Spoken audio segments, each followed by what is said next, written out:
Hallo meine Lieben und herzlich willkommen in meinem kleinen Eckchen hier auf Twitch.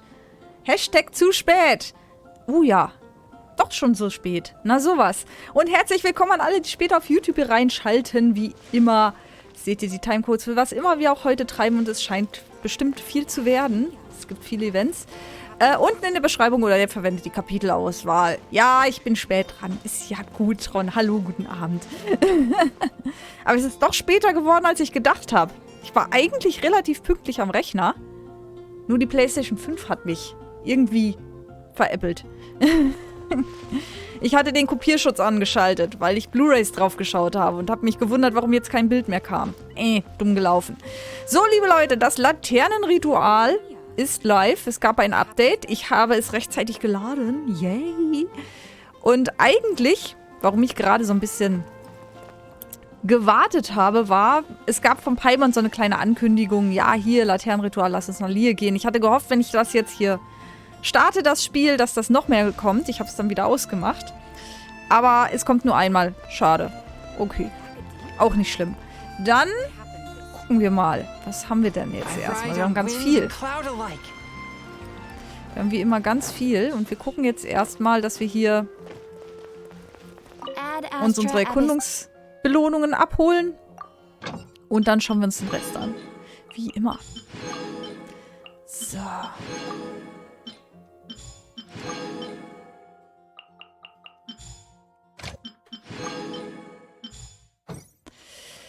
So. Okay, jetzt haben wir erstmal das hier. Ja. Es war einmal ein ganz tolles Königreich. Immer dieselbe Story. Zack. Zack. So, einmal das. Dann gucken wir uns mal direkt die Banner an. Was haben wir? Wir haben Al-Haytham, ganz neu. Dann haben wir da unten die kleine, seht ihr, mit dem Häschen. Ich habe jetzt den Namen, ehrlich gesagt, vergessen. Yayu oder sowas? Die ist neu dazugekommen. Wir haben in letzter Zeit viele neue... Nee, das ist ein Dendro. Ich hatte gedacht, das wäre ein... Wind. Was ist Wind? Wie nennt man den Windcharakter? Ich hab's vergessen. Oh nein. Okay, die Uhr ist abgelaufen. Aber er ist ein Dendro-Charakter. Also sollte man vielleicht versuchen, drauf zu rollen. Ich glaube, das wäre gar keine schlechte Idee. Wir haben Xiao. Du bist ein Windcharakter, genau. Xiao brauche ich für ein Team, an dem ich noch bastel, was allerdings so eher so zweitrangig bei mir ist. Habe ich auch schon, aber natürlich Xiao steigern wäre natürlich auch nicht schlecht. Wobei ich glaube, noch ein Dendro-Charakter zu meinem Nilo-Bild. Ich weiß nicht, ob Al-Haytham da reinpasst, aber Dendro passt ja prinzipiell da rein, würde ich jetzt mal behaupten. Also warum nicht? Also ich würde wahrscheinlich auf Al-Haytham und nicht auf Xiao rollen. Die können wir gleich vergessen. Aber wir müssen ja was auswählen. So. Und dann gibt es hier viele, viele neue Events. Nacht des kristallklaren Saitenklangs. 17 Tage. Das heißt, wir können mindestens 3-mal dieses Event streamen. Ich würde auch wieder nicht alles auf... Es geht wahrscheinlich auch nicht alles auf einmal. Es geht... Ich habe es gut abgepasst, dass ich Dienstag nicht gestreamt habe. Weil heute ist der erste Tag für viele von den Events. Ich wusste es zwar, aber ich wusste nicht, welcher Tag es ist. Ich wusste, dass es nicht direkt nach dem Update sein wird. So, hier können wir uns einmal schon mal ein Schicksal ziehen. Dann können wir uns hier noch ein bisschen Urgestein sammeln. Genau, neuer Charakter. Ach so, das ist nicht nur ein neuer Charakter, das ist auch ein neuer Legendenauftrag. Ich sollte mal wieder Schlüssel sammeln. Ich spiele viel zu selten zwischen den Streams. Herr der Wüste. Ein neuer Boss. Okay. Den werden wir wahrscheinlich machen müssen für... Nee, du bist ja kein Dendro, oder? Gibst du Dendro-Zeugs? Hatte ja Windrichtung. Nee, ist Wind. Für wen ist das? Naja, sehen wir noch. Da können wir uns aus. Genau, dann würde ich doch eigentlich sagen, dass wir das als nächstes machen. Oder haben wir noch jetzt hier neue Legendenaufträge? Oh, wir haben hier auch noch neue Legendenaufträge. Nee, das ist ja das ist das. Ah, okay. Ich dachte, es... Vergesst, was ich gesagt habe? Ich behaupte das Gegenteil. Hier haben wir den Legendenauftrag für das Laternenritual. Gut. So, diese mit den Aranara, es hört nicht auf. Müssen wir auch noch irgendwann machen. Ich komme nicht mehr hinterher. Das ist, glaube ich, mein großes Problem. Und Legendenauftrag hier dann alle helfen. Okay. Ich muss Schlüssel sammeln. Reißt die Maus keinen Faden ab. Dann das hier. Das geht dann doch hoffentlich nach Lie, würde ich sagen. Zum Auftrag. Ja, das ist dieser Auftrag. Auf Lie. Ach du Schande. Erhöhe das Stufenlimit des Baums der Träume. Neuer Ansehensauftrag. Neue Gegenspieler, neue Waren zum Kaufen beim Kartenhändler. Ja, ist ja gut. Stimmt, es gab neue Karten und so. Ich habe das Kartenspiel seit dem Event auch gar nicht mehr gespielt, Leute. Das muss ich jetzt echt zugeben.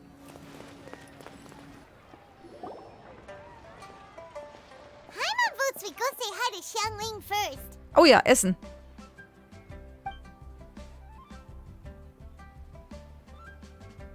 Ah.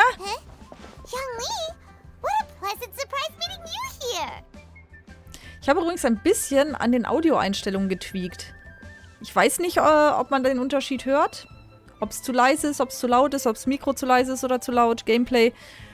Einfach mal Feedback geben, falls irgendwas unangenehm ist. Aber ich fand irgendwie die Tonqualität in letzter Zeit, die müssen irgendwas in meinem Streaming-Tool geändert haben. Die letzten Wochen, fast schon Monate, war irgendwie der Ton irgendwie komisch. Und ich wusste nicht, wie ich es ändern kann.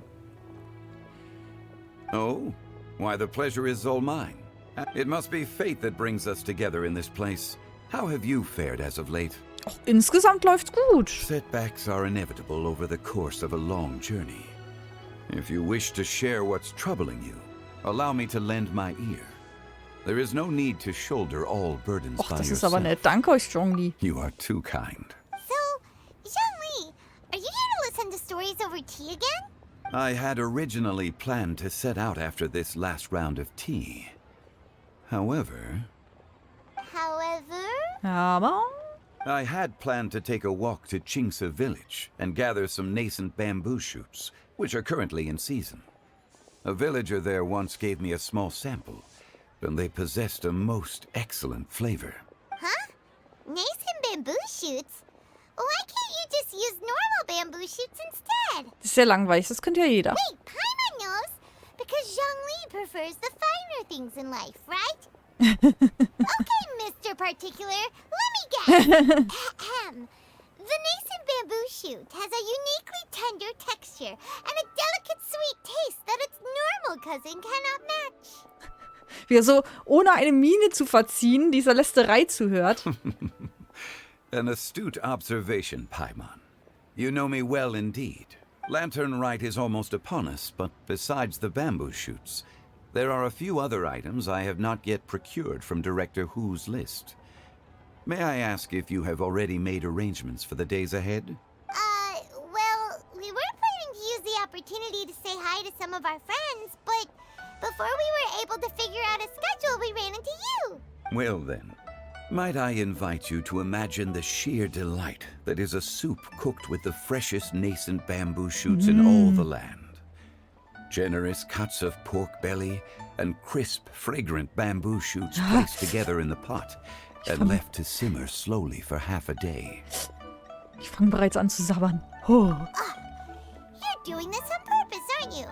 Paimon's onto your plan. You just want to hoodwink us into fetching your bamboo for you. Why, I assure you, I would do no such thing. I merely wish to inform you of the freshest, most succulent and flavorful bamboo shoots one could ever hope to... Let's go, traveler. Paimon's taste buds can't take it anymore. Gut, gehen wir gleich. Collecting a few bamboo shoots shouldn't take too long.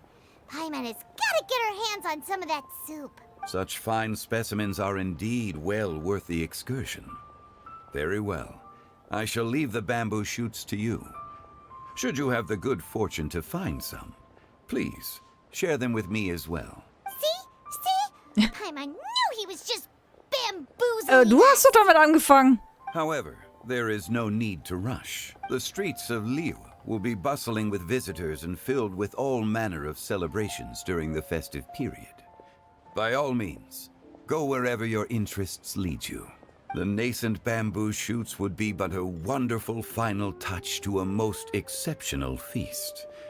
What an honor it would be to savor them in the company of friends. Verstehe. We're heading out. Enjoy your walk, Young Lee. Take care now, you two. Auf der Suche nach der geheimnisvollen Melodie. Gibt's wieder ein neues Musikinstrument. Erhalte aufkeimende Bambussprossen. So, er meinte aber, wir können ja trotzdem, wie wir wollen, am Fest teilnehmen. So, hier müssten wir... Aha. Okay, hier sind die Bambussprossen. Wir gucken uns jetzt mal um. Guck mal. Oh, ist das schick.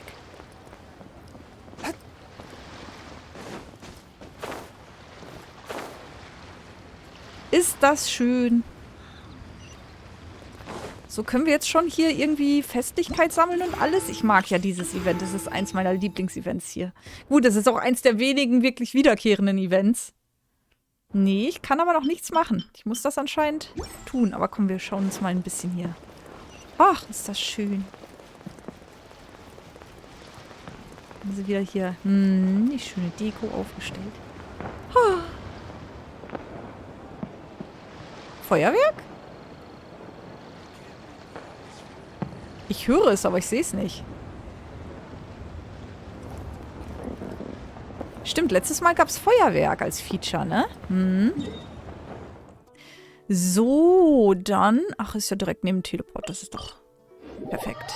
Bamboo shoot, bamboo Oh, du doofes Schwein! Nascent bamboo shoot. Oh, this one's only just sprouted, and it looks super fresh. Heimat thinks this is the one. Aufkeimend. Aufkeimend. Bambus, aufkeimend. Aha. Let's head back.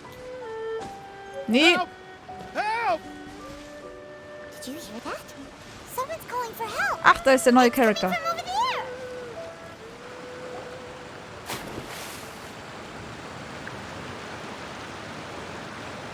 Are you okay? Did any water go down the wrong pipe? Wer bist denn du? I think I'm okay now. Thank you so much.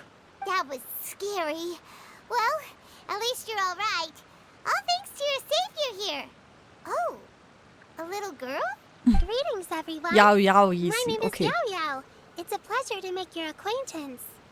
Whoa, she's so well-mannered. My name's Paimon, and this is the Traveler. Yao Yao ist auch Dendro? Scheint so. Ja. Hallo zusammen. I'm Dvorak, a musician from Fontaine.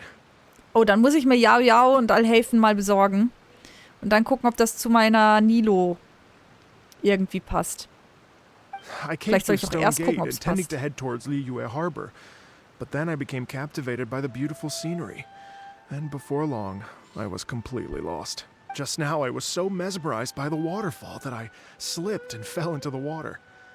If it weren't for Miss Yao Yao's help, I shudder to think what might have happened. It's all right, Mr. Dvorak. The splashing around the bottom of the waterfall means the stone path is always wet and slippy. You definitely have to be careful. Next time you're exploring an unfamiliar environment, try to focus on what's right in front of you. Don't let your mind wander. Danke, Yao Yao. As long as you watch your step, accidents like this won't happen anymore. Yes, ma'am. I understand. Oh, are you hungry, sir? Oh, I'll be fine. Please, sir, it's quite all right. I was born and raised here in Liyue. It's only natural for me to extend my hospitality to any guests who are passing through. I expect you still have quite a long journey ahead of you. It's very important to keep your energy levels up. I still have some lotus flower crisps left in my backpack. Why don't we split them between the four of us? Aw, what a thoughtful kid! She even has some for Paimon! Oh. You're welcome. Mmm, so tasty. If only there were more. Ja, du hast doch am meisten gegessen. Having a healthy appetite is a good thing. It means Paimon's still growing. If I'd known I was gonna run into you, I would have made a second batch. Ich wachse nicht mehr und ich habe trotzdem Appetit. Hope you're taking notes, traveler. This is how you treat your Paimon. What do you think, sir? Are Levi's snacks to your taste? I wonder if they're not sweet enough. No, they're perfect. Das ist der von Fontaine? When I was Wahrscheinlich, ne? traveling through Mondstadt, I had a chance to try one of their moon pies. It had a meat filling, unlike these crisps. But apart from that, it seems like they follow a similar cooking process. Both are delicious in their own way. As for Fontaine's cooking, though, it's been a long time since I've had a taste of home. Sounds like you spend a lot of time on the road, huh? I do. It's part of my job. I'm one of the main organizers of the Iridescence Tour. Boah, Regenbogentour, was war denn das? War das nicht so ein Musikfestival oder so? Iridescence Tour? War das nicht das, wo Xinjiang dran teilnehmen wollte? Daran erinnere ich mich. The Iridescence Tour is one of the biggest music festivals in okay. Fontaine. We're looking to expand, though. Our aim is to hold a festival in every nation. At least, all the main organizers share this goal. Unfortunately, it's a long story, so I'll spare you the details. But anyway, so the main reason I'm traveling all around Tavad is to promote our music festivals. But I have some personal reasons too. Well, what are they? Just tell us already. Let me see. Well, to explain it in full, I'd have to start with a story from my ancestors. I don't want to take up too much of your time. Oh, I love listening to stories. Ja, total. Nein. We want to hear it too. Ach nein, ich will nicht deine Leben... Okay. Egal. Then I'll start from the beginning. The story goes that my ancestor, who was also a traveler, once slipped and fell into a lake during his travels. As he was sinking and gasping for breath, he heard a wondrous tune in the air. They say it was the most beautiful, moving melody he had ever heard, even in that life and death moment. The ethereal music seized his full attention and almost made him forget the fact that he was drowning. When he finally came to, he found that he had already been brought ashore. Not too far from him stood an unfamiliar woman with an almost divine aura. Once she saw that he was no longer in danger, she left without a word. My ancestor tried to run after her to give his thanks, but although a mere dozen paces separated them, no matter how quickly he gave chase, he drew no closer. In the end, all he could do was to bow in thanks to the woman as he watched her walk away towards the rivers and mountains in the distance, before at last he turned around and made his way home. Once he returned to Fontaine, he began to learn an instrument so that he could spread his story far and wide, just like the bards. After generations of retelling, embellishing, and dramatizing, people have come to think of that lady as something like a fairy. The story's become something of a local legend in Fontaine. It's called The Lady Overlooking the Lake. People now say that if you go down to the lakeside and play an instrument, so long as you play a pleasing melody. Wow. Eine besondere Legende? Well, yes. As it stands now, it's become a touch too romantic and detached from reality. But I understand the original story and its historical grounding better than anyone else. I wanted to find out the truth of this tale.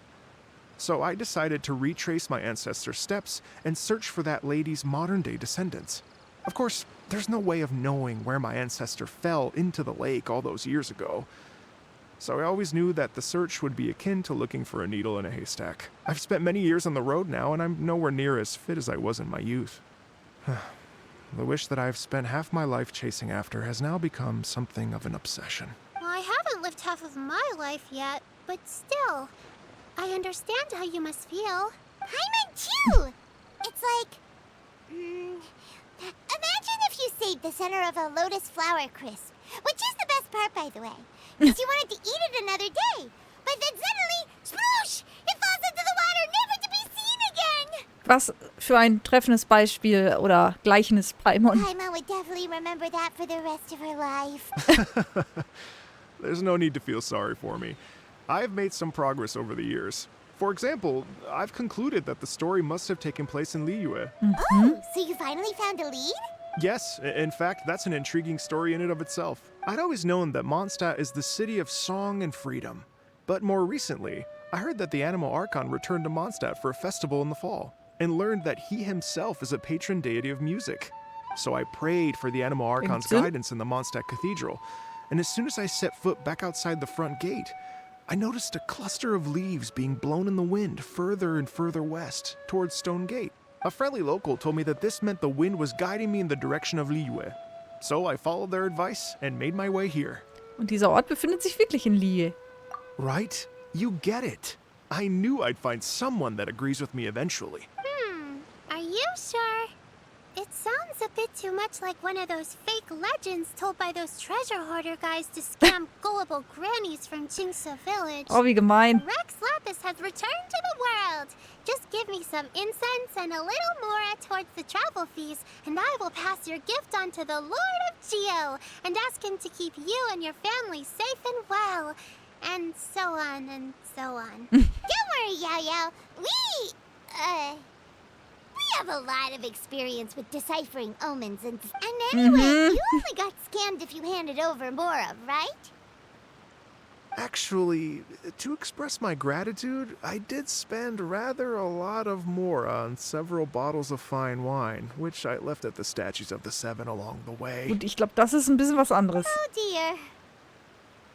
Ja, wieso nicht? Sein Ding. Well, how about this, ladies and gentlemen? Why don't I bring you all to Yujing Terrace to see Miss Ganyu? I don't know very many people, so I can't help you out much. But Miss Ganyu and the Qixing know just about everything. If you've been scammed, they'll help you get your Mora back. And if the wind was telling the truth, and you want to keep looking for that lady's family, they'll be the best people to ask. Ja, klingt nach einer guten Idee. But you've already helped me so much. Well, I was going to take some new medicinal herbs and plants I picked to Miss Ganyu anyway, so it's no trouble at all. You know what? It's been a minute since we saw Ganyu too. It should be nice to pay her a visit before Lantern, right? Ja, lass uns gehen. All right. Was war denn Well, das für ein my Geräusch? sincere thanks to you all. I will never forget your kindness. Okay, everyone, please follow me. I'll be your guide. Remember to watch where you're going, okay? Uh-oh. Paimon's out of a job. Oh well, Paimon will just be a cheerleader instead. Nein, nein, nein. Bitte nicht, Paimon. Nein. Überraschendes Ereignis, bebender Boden. Ja, gut. Wo? Oben. Na gut.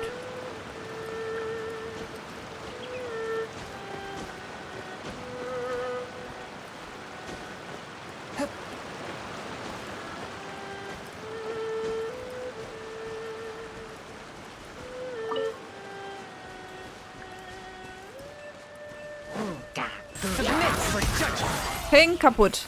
Ah, noch nicht ganz. outlines your fate.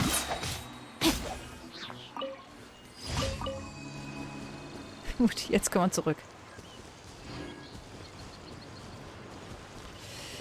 Nun können wir zurück.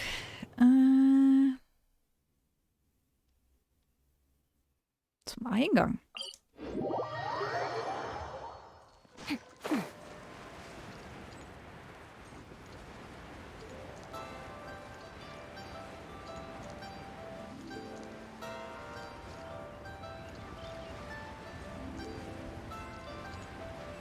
Schon lange nicht mehr wirklich regelmäßig in Lier gespielt. Irgendwie triggern einen die Melodien teilweise. Weil man spielt ja dann doch immer hauptsächlich in den Gebieten, wo die aktuellen Events sind. Und da ich die ganze Zeit in Sumeru gespielt habe, gab es die ganze Zeit eine andere Musikkulisse. Und jetzt in Lier höre ich diese Musikkulisse wieder und bin irgendwie komplett ins erste Spieljahr versetzt, so gefühlsmäßig. Ich kann es gar nicht so wirklich beschreiben. Es ist jetzt mitten im Winter und ich habe das Gefühl, jetzt müsste Sommer sein. Ich glaube, es war Sommer, oder? Ja. Ja, nicht. Ja, doch. War schon eher Sommer, ne? Wow. Liyue Harbor looks Ich very different überlege from when gerade. I came Nee, im last. März ging's los, ne? Es war Frühling, Sommer. It's almost as if I'm listening to the same melody, but with a richer timbre and new variations added. Well, we are here during Lantern Rite after all. It only comes once a year, so they always have a big celebration. It's fair to say that this time of year is when Liyue Harbor looks the prettiest.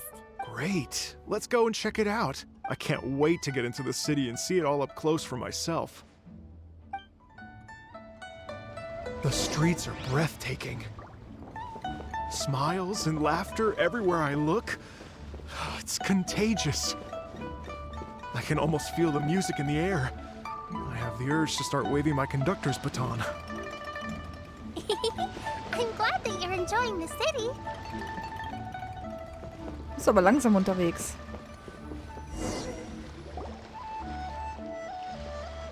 Ja, da haben wir sie Hi, doch. everyone. Wir haben gerade über dich Glad to meet geredet. you all here. Also What ich a habe über dich nice geredet. surprise. Hello, Xinyan. Let me introduce some new friends. They are... Traveler, Paimon, and Mr. Dvorak, right? I've known them all for quite a while. Ihr kennt euch also. When I was last here to advertise a Liyue stop for the Iridescence Tour, Xinyan was one of the few people willing to give me the time of day. Well, feels like I've been chasing this Iridescence Tour bandwagon halfway around the world, but I keep getting stood Ja, genau. up. What's going on, Mr. Dvorak? Sie war doch in Inazuma, glaube ich. In Inazuma haben wir sie getroffen und da wollte sie eigentlich zur Regenbogentour, aber die wurde abgesagt. I'm so sorry, Xinyan. We've had a string of terrible luck recently, and every time we've tried to put on a show, something or other has come up to stop our plans from materializing. Is that right? I guess it can't be helped. So, what brings you to Liyue Harbor at this time of year anyway? Thinking of putting on a music festival during the Lantern Rite celebrations? A Lantern Rite Music Festival? Hmm. Yes, please! No, I'm actually here on personal business this time. Oh, so no Lantern Rite Music Festival? I mean, that's not just up to me. Hosting a music festival takes a lot of funding and personnel. Moreover, I've never worked with the Liyue authorities before. Even if I were to start putting something together right now, I think it'd be too rushed. Moment, du hast es geschafft, mit den Behörden von Inazuma was zu organisieren, aber nicht mit denen von Liyue? Wo Inazuma sich eigentlich komplett abgeschottet hat? Gut, lassen wir so stehen. Wait, but we're going to meet the Liyue Qixing, aren't we? And they're the ones in charge. Uh-huh, that's right. Miss Kuching and Miss Ningguang can make anything happen. Yao Yao ist ganz schön connected hier, oder? You mean, what? This is the perfect opportunity! Well, sure, it might not work out, but it can't hurt to bring it up as a suggestion. Ein Musikfestival zum Laternenritual wird ein großes Publikum anziehen. That's the spirit! Ja, oh. See, even the Traveler agrees with me. Mr. Dvorak, don't let yourself be put off by the fact that a few things haven't worked out recently. As for the performers, I can put you in touch with some local artists. My friend Yunjin is a well-known opera singer in Liyue. With her support and a commissioned song from the Yunhan Opera Troupe, we should be able to get something going. Genau, in einer Stunde komponiert ihr euch was. But what about you, Xinyan? Are you just going to sit this one out? What do you take me for? If we actually managed to make the Iridescence Tour Lantern Rite Grand Concert a reality, you think I'd let anyone else perform the opening act? Ja, wer sonst? Wow! There's that rock and roll spirit! What do you say, Mr. Dvorak? Okay. I'll give it. But the opening act is not something to be chosen lightly, Xinyan. I will judge your work by the strictest of standards, so please make sure you are fully prepared. Are you kidding? Guess my shopping time's getting cut short. I'm gonna head back right away and start working on this. Yao Yao, if you run into your senior on the way to the Qixing, please send her my regards. Okay, I promise I will. Good luck with your music, Xinyan. You've got this, Xinyan! So about the senior of yours Xinyan mentioned just now. Is that anyone we know? Yes, it's Xiangling. She's mentioned you two before. Xiangling's always thinking about cooking. Whenever she gets scrapes or burns, she just leaves them to heal by themselves. She definitely needs someone around her to look after her. Wieso? I know you must have looked out for her a lot too in the time you've known her. So, thank you for that. Ja, lass mal einfach heilen. Ich habe mir heute Morgen auch die Pfoten verbrannt. Wie der Zufall es so will. Heilt halt, ne? Was willst du machen? So, wo müssen wir überhaupt hin? Da hoch.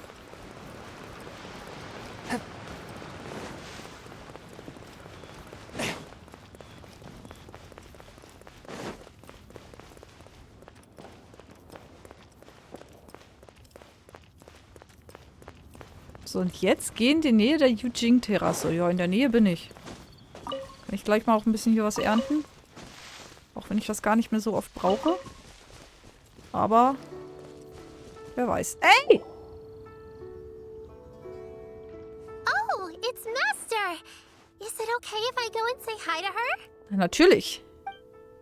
Ach nee. Oh, calm down now, dear. I'm not Not about a to run pig. off anywhere. I'm not a bundle of energy like you. I haven't seen you in days, Master. I've missed you. Oh Gott, wie süß. Oh, bless you, Yao Yao. You do say the sweetest things. Ah, look who it is. Visiting friends during the lantern rite, are we? Hallo, Madame Ping. You're half right, Madam Ping. We were also trying to help out Mr. Dvorak over here. We were on our way to take him to see the Qixing. Hello, ma'am. I am a musician from Fontaine and an organizer of the Iridescence Tour. I don't suppose you've heard of it. Master, Master! The Iridescence Tour is a super famous music festival. Oh, an old lady like me wouldn't know much about that sort of thing. A music festival, you say? It sounds terribly exciting. Wie wär's, wenn wir dem Laternenritual einige musikalische Elemente hinzufügen? Oh, right! Madam Ping, how would you feel about that? You're an elder of Liyue, and you know all about Liyue's cultural traditions. Hearing your thoughts would definitely help us figure out how best to approach it. For example, do you think it might be a bit too modern, or is there any other issue? Ja, nee, why not? Why Würde not ich at jetzt sagen. all? Music pays homage to history and culture, and it can also be a bridge between different civilizations. Times change, and the music enjoyed by the youngsters of today is no doubt very different from the tunes I was accustomed to in my youth. Nevertheless, all fine things in life can be appreciated, and so I look forward to it immensely. Hear, hear. I do believe that, my own dear grandmother aside, you are the wisest old lady I've ever met. Alle doof außer Oma, genau. Goodness gracious, you're all being suspiciously sweet today. Yao Yao, whatever have you been feeding them? Master, you're in such a great mood today. You're even cracking jokes with the rest of us. Oh, well, I'm sure you must have plenty to be getting on with. Yes? Run along now. Don't let me hold you up. Thanks, Madam Ping. We'll see you again soon. Bye, bye. So, Suche nach Ganyu. Ich war doch gerade hier. Ach, deswegen hat das getriggert. Weil ich hier direkt in die Ecke gerannt bin. Ah, okay, verstehe. Lass mich noch ein bisschen Glaslinien. Ich brauche die eigentlich gar nicht, aber... Ach komm. Was auf Vorrat zu haben, schadet auch nicht.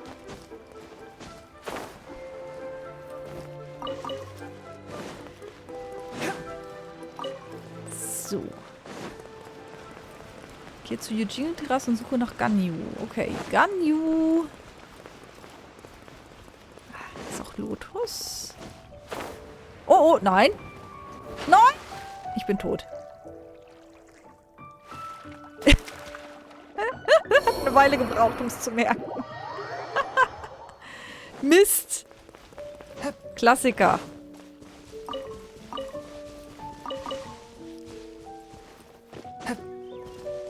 Klassiker. Ich habe nur Lotus gesehen. Und dann bin ich ins Wasser gesprungen. Und dann habe ich gemerkt, ich bin ein wenig außer Atem. Ein Krampf im Bein. Wofür brauchte ich denn die Glaslilien? Brauchte ich die überhaupt für irgendeinen Charakter?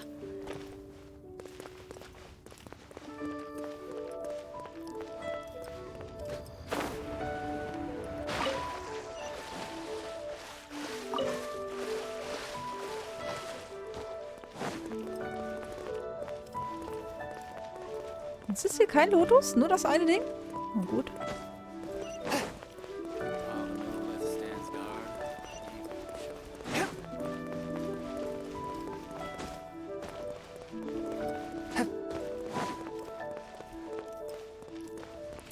Da ist sie ja. And when you meet with the Ministry of Civil Affairs, please remind them that the festivities are not an excuse to procrastinate their work. Understood, Miss Ganyu. I'll take my leave now. Nicht trödeln. Ganyu. What brings you here, Yao Yao? I've brought all the medicine you asked me to pick for you. Oh, and here's a pack of sweet flower seeds as well. Also, these dried chingshin leaves make a great pot of tea that's very good for you. I know you've had a lot to deal with at work recently, but you shouldn't push yourself too hard. If you're not careful, you'll end up falling asleep in the grass again. Well, this is weird. It's like a responsible younger sister talking to their disorganized older sister. Paimon nimmt kein Blatt vor den Mund. Thank you, but Paimon's criticism is quite valid. I do have a tendency to neglect matters outside of work, and that's something I should improve on. Oh, my apologies. I don't believe we've been introduced. Paimon will do the honors.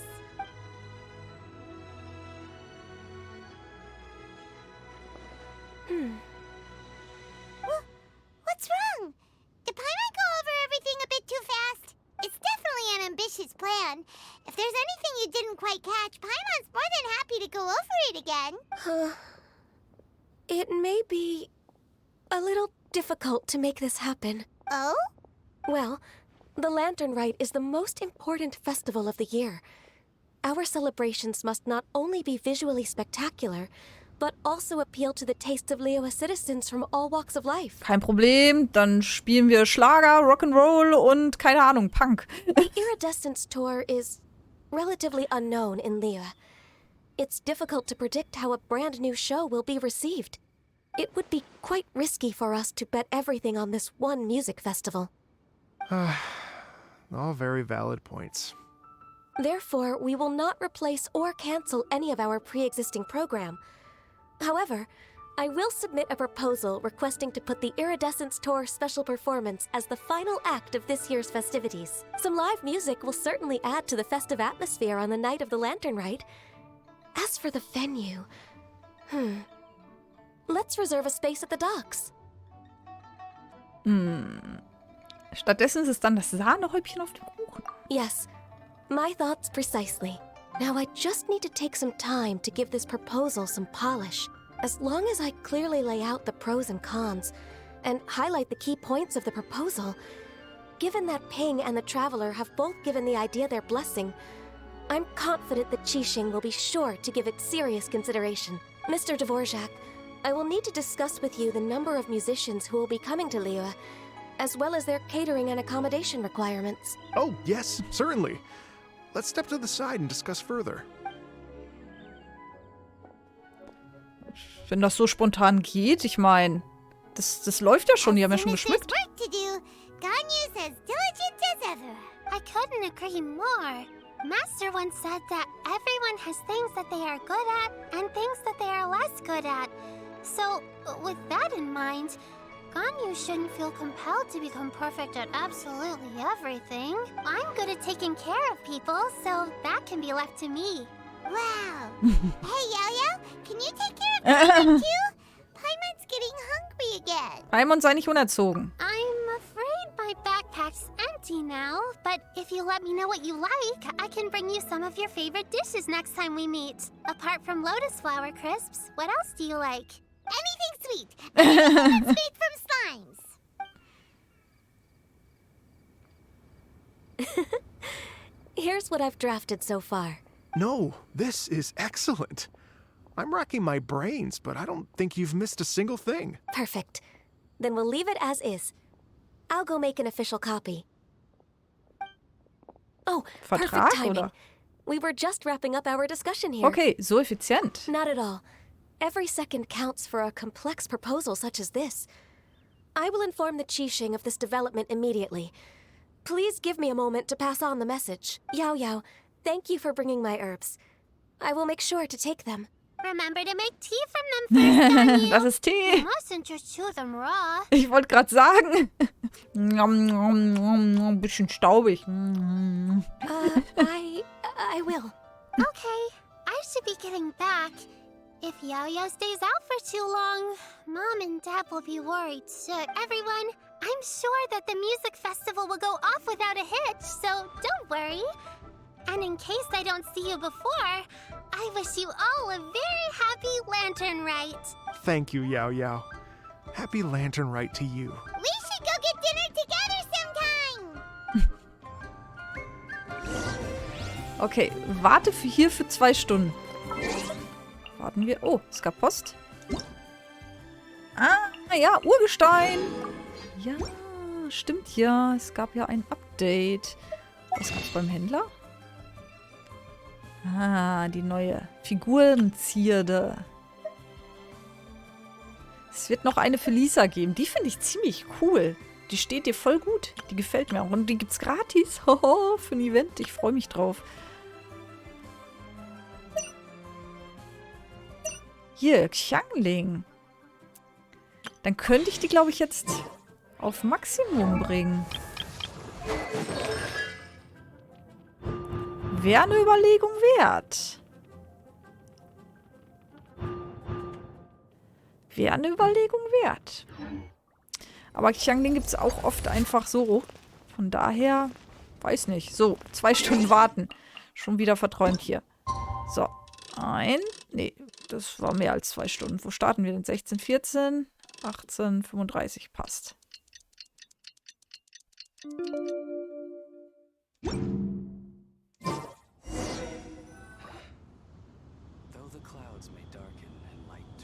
Greetings, traveler, Paimon, and Mr. Dvorak.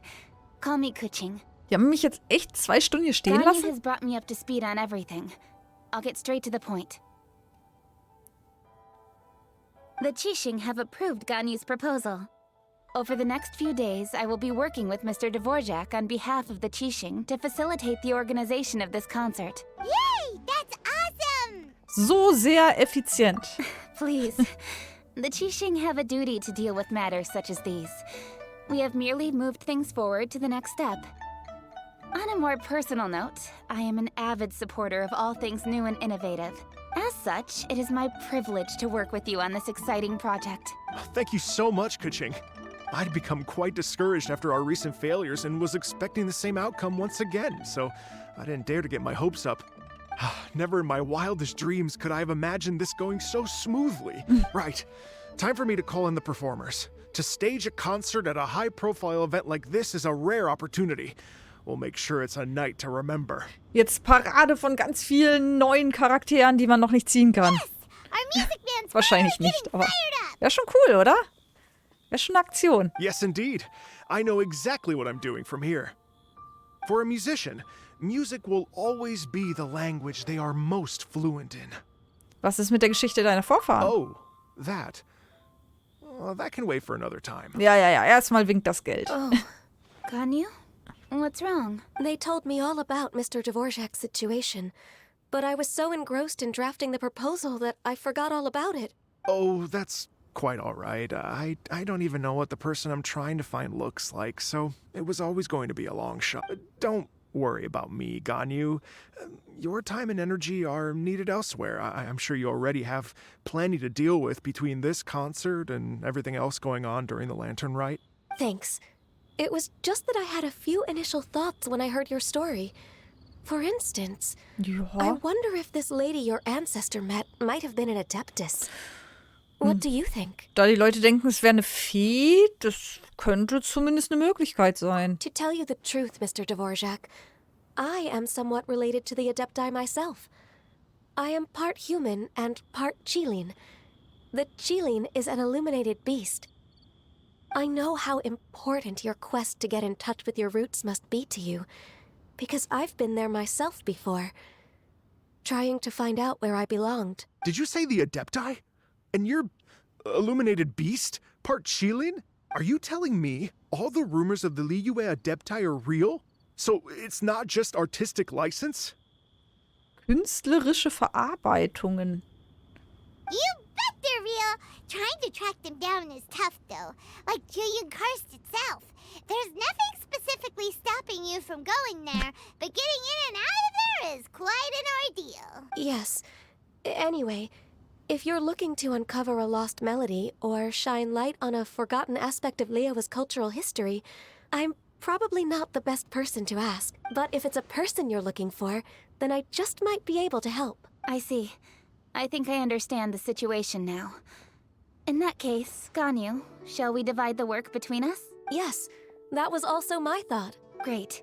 So Mr. Dvorak and I will concentrate on things here in the city to make sure the concert goes according to plan. In the meantime, Ganyu will reach out to our network and try to find the person he's looking for. How's your workload at the moment? Will you be able to make time? I can probably get through everything in 2 Ja, days, wenn ich nicht schlafe. as long as I don't sleep. In 2 Tagen. 2 Tage nicht schlafen. Wisst ihr, in welchem Zustand ich bin, wenn ich einen Tag nicht schlafe? Wait, what do you mean as long as I don't sleep? Ja, Schlaf ist wichtig. Even Merkt for someone merkt with euch, Kinder, illuminated Schlaf beast ist blood in their wichtig. veins, working for such an extended period without a break will take its toll on your health. Egal wie viel ihr arbeiten müsst, Schlaf ist wichtig, ihr Lieben. Somehow that does not sound persuasive coming from Kuching. Be it but 3 moons from the start, he who returns is not he that departs. Even I know the importance of maintaining a healthy work-life balance. In that case, 3 days. All right, I can work with that. If you have the time, would you join me for the... You're well known to many of the Adepti and respected among the people. I'll feel much more at ease with your company. Auf Englisch hat sie gesagt, sie fühlt sich mit in meiner Anwesenheit wohler. Wie übersetzen sie es? In meinem Unternehmen. Weil in your company. Ja. Kein Problem. Okay, then let's meet back here in 3 days. Man kann es halt beides in beiden übersetzen, aber hier war es jetzt wirklich absolut daneben. What's this space, Mr. Dvorak? Das konnte man aus dem Kontext lesen. You're all so helpful and kind. I just... Wobei es kommt drauf an, wie die Übersetzer die Ressourcen kriegen. Wenn sie die wirklich nur Satz für Satz kriegen, in irgendeiner großen Tabelle, dann ist es vielleicht schwierig. Just think. Imagine if we found the Adeptus lady, or one of her descendants, and got them to come to the performance. Wouldn't that be amazing? It'd be such a happy reunion. And that's exactly what this festival's all about. Ich bin mir sicher, dass der Wind, der dich hierher geführt hat, dasselbe denkt. You're right. Okay, I'm gonna pull out all the stops to make this lantern ride a true extravaganza. We should probably get going. Mr. Dvorak, could you come with me to confirm the site? Ooh, we're coming too. I was wondering, what are your thoughts on music? What does it mean to you? Music sounds nice? Truth be told, the question of what music means to people is one that I've been pondering for quite some time. Let's revisit this question after the concert. Lass uns mal eine andere Truppe nehmen.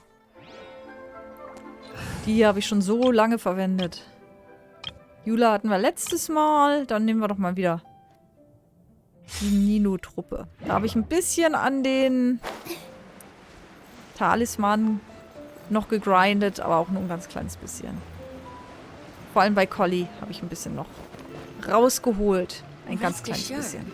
The Chising's top priority is the people's well-being. Ist das eigentlich okay, dass ich denen hier die Fische aus dem Teich klaue?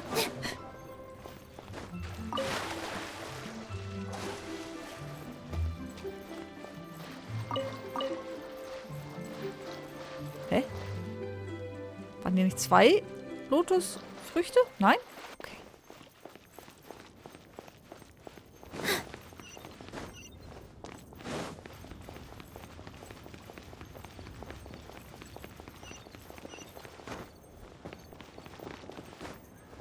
Jetzt habe ich so viel in Collie investiert vielleicht und dann... Ach nee, ich werde den Traveler, wenn überhaupt, dann wahrscheinlich austauschen. Aber wie gesagt, ich habe keine Ahnung von den Fähigkeiten von den neuen Charakteren, von daher. Lady Yuhang? Bywin, what is it? Per Lady Ningguang's orders, I've been gathering intelligence outside of the city with the goal of uncovering and dispatching any trouble ahead of the festival. I am told that a strange melody was heard somewhere along the coast. I was wary of investigating further on my own, so I was just on my way to report this incident to Lady Ningguang. Vorzudringen. But I'm worried Gut passiert. that if we don't act right away, we may miss the window of opportunity to take appropriate action. I understand. In that case, Vielleicht können wir dabei helfen. Yeah, Kuching, you're busy enough as it is. There's a ton of different things in the city that needs your attention. Leave it to us. Don't worry. Whatever it is, we'll definitely be able to handle it. Well, she will handle it. Ja. Ich liebe diesen Blick. With the Traveler on the case, it's as good as dealt with. Thank you. This will be a great help. I will inform Lady Ningguang about the situation. Once it's resolved, please come and find me again at Yujing Terrace and let me know. Will do. And say hi to Ningguang for us. you have my thanks too. Stay safe and come back as soon as you're finished. Good luck. Also. Zu Ningguang. Moment, das ist ein ganzes Stück weg. Das ist ganz schön weit weg. Okay.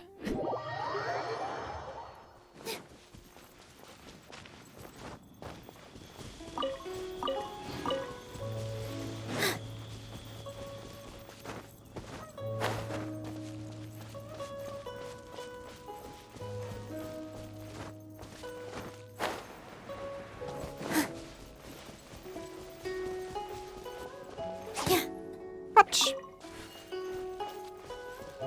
Todeseichhörnchen.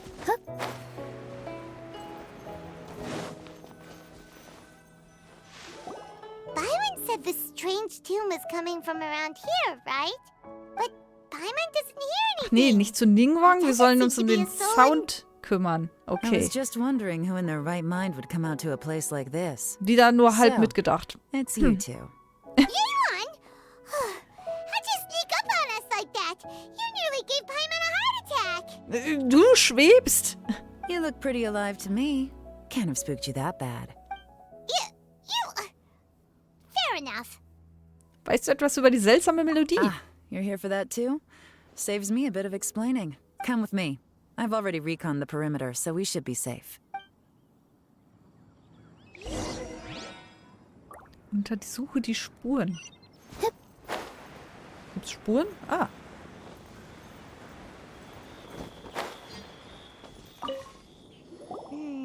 The stuff by the door is in pretty good condition, though. It can't have been too long ago that someone was last living here.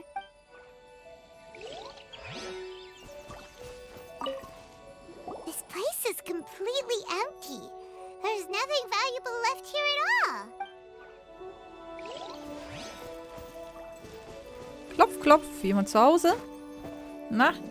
The doors and the windows are all fine, so there definitely wasn't a break-in.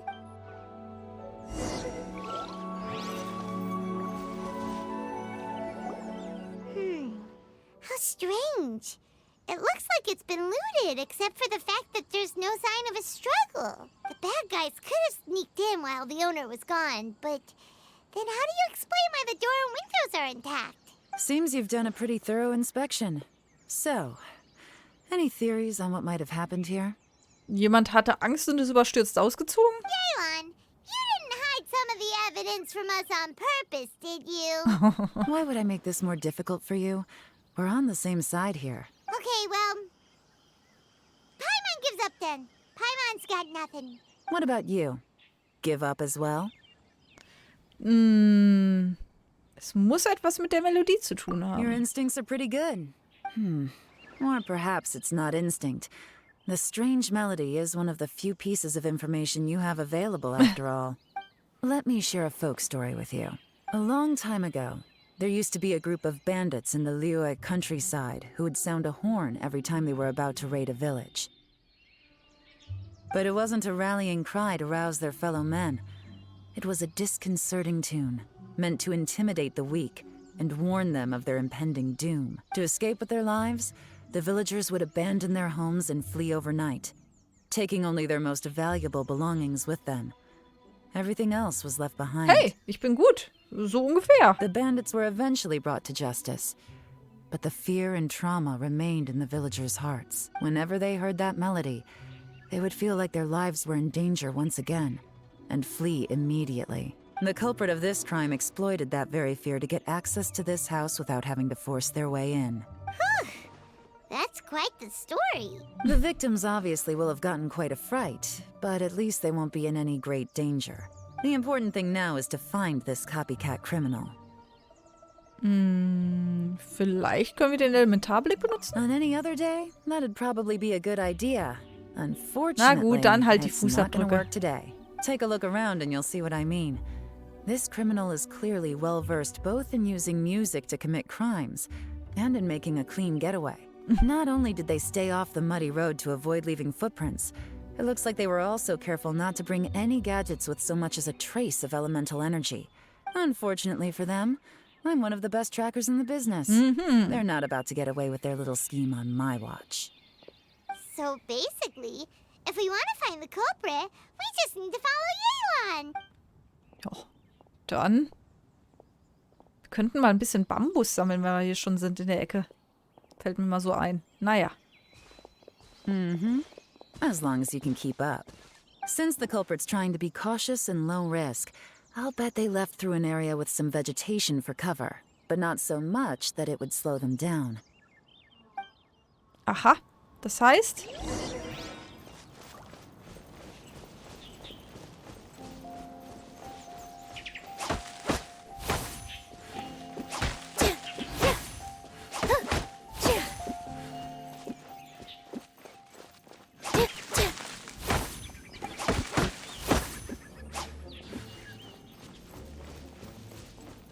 Here, look at this. Ja, These tracks are eindeutig. superficial, but they definitely didn't occur naturally. Something heavy was being dragged this way, meaning we're headed in the right direction. Na, du musst es ja wissen.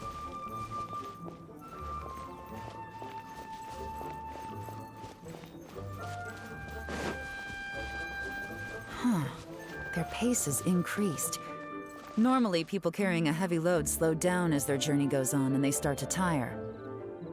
Whatever's motivating them to speed up must be psychological. For instance, reaching the home stretch.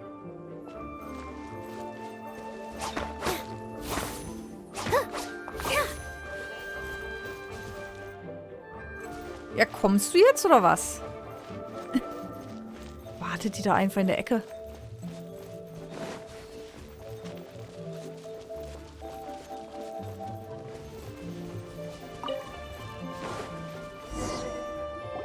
There they are! Look! A treasure hoarder tent! Ugh, not the treasure hoarders again! And so close to Lantern Ride, too! 'Tis not the season for their antics! Come on, let's round them up.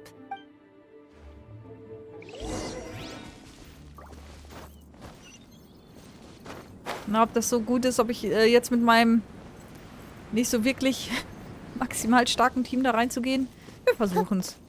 Was soll schon passieren?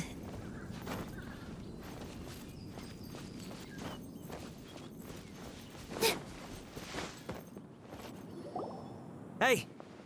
Who are you? Where did you come from? Überraschung!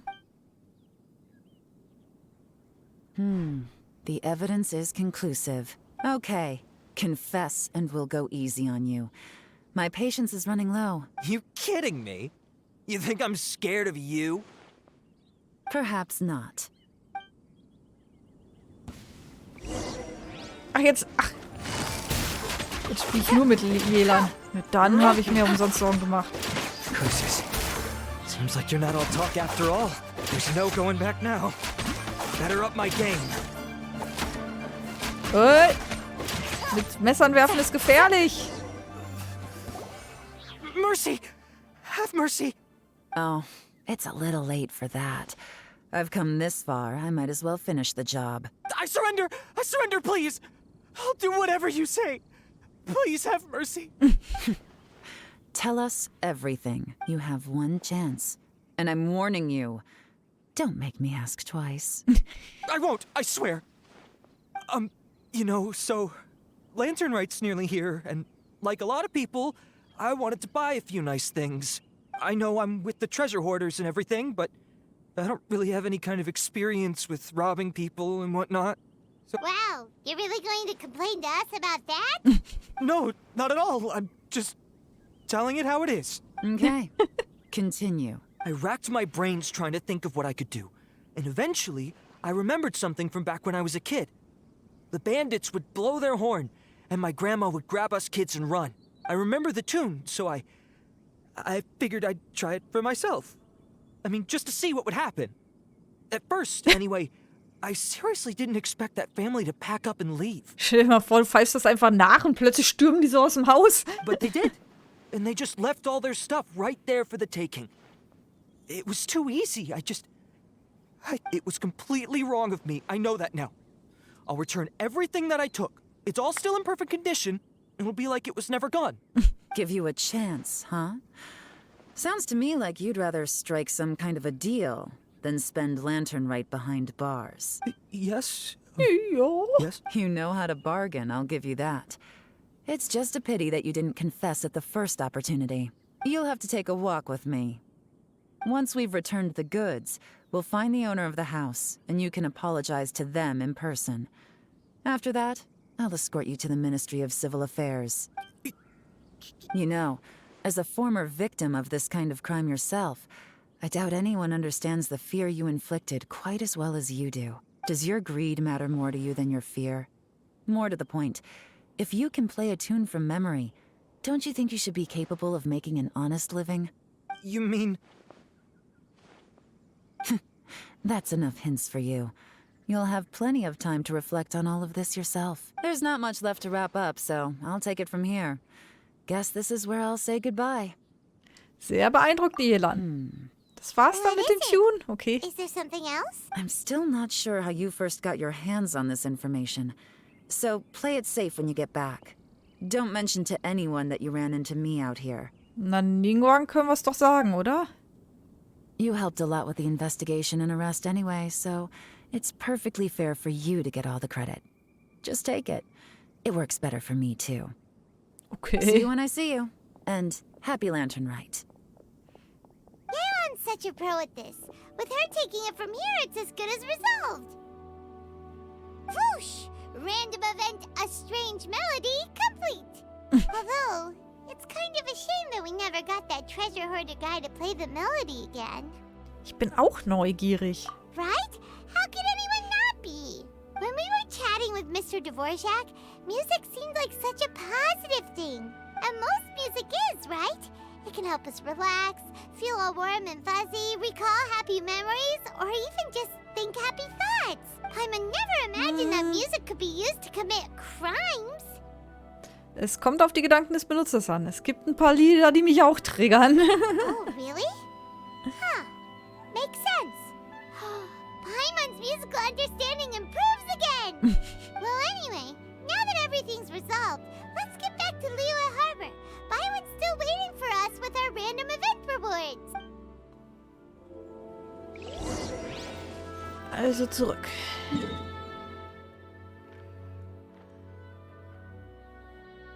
Na, von hier oben vielleicht.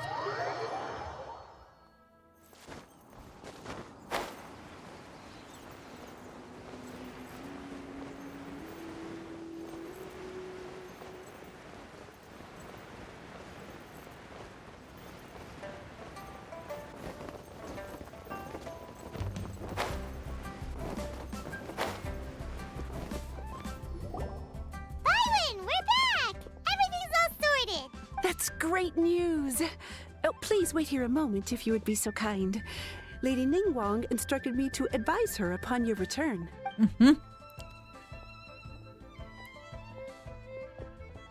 Guten Tag, die Dame. My greetings to both of you. Long time no see. No need to be so formal with us, Ningguang. We've known each other for a long time now. You must be super busy with all the preparations for Lantern Right. Don't mind us. On the contrary, I think it is those that I have known longest to whom I should extend the greatest courtesies. Alas, on a different day, I would invite both of you inside for some tea and a brief respite from your travels. But you're quite right. Trivial matters aside, there's no escaping the fact that we have a grand concert to organize. Once the performance itself is over, we'll then need to invite the representatives of the Iridescence Tour for a discussion on future collaboration opportunities. Simply put, there will always be work to do. Hat Ningguang eine neue Stimme bekommen?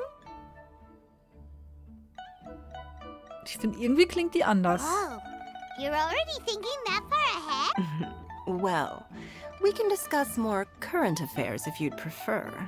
I trust you saw this year's Mingxiao lantern at the docks when you arrived at the city? Yeah, it looked like a goose.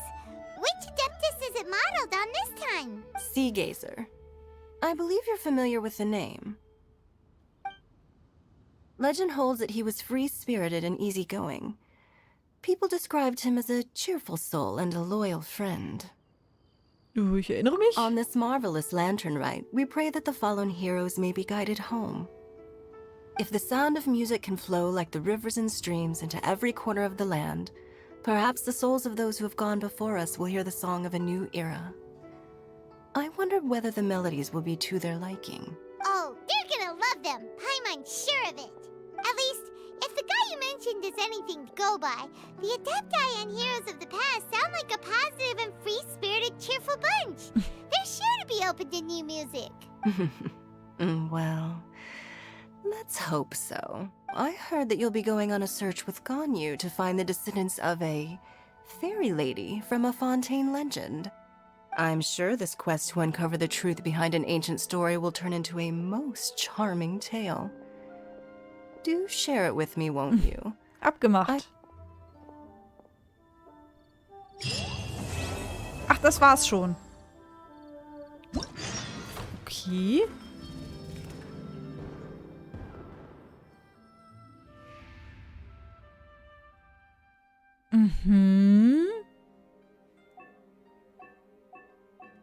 Sind das jetzt einzelne Charakter-Episoden oder? Strahlende Funken. Während des Laternenrituals bereitet Tiantian, Anwärterin der Abenteurergilde, eine interessante Aktion vor. Ein Mann sehnt sich nach seiner Frau. Adepten und Dämonen, ehrliche Romantik, all das im Schattentheater. Während des Laternenrituals scheint sich Huixing, die Steuerfrau der Krugsflotte, auf eine einzigartige Ausbildungsprüfung vorzubereiten. In Lie ist ein Abenteurer mit einer bestimmten Aufgabe beschäftigt. Relaxing days like this are nice. Let's take it easy.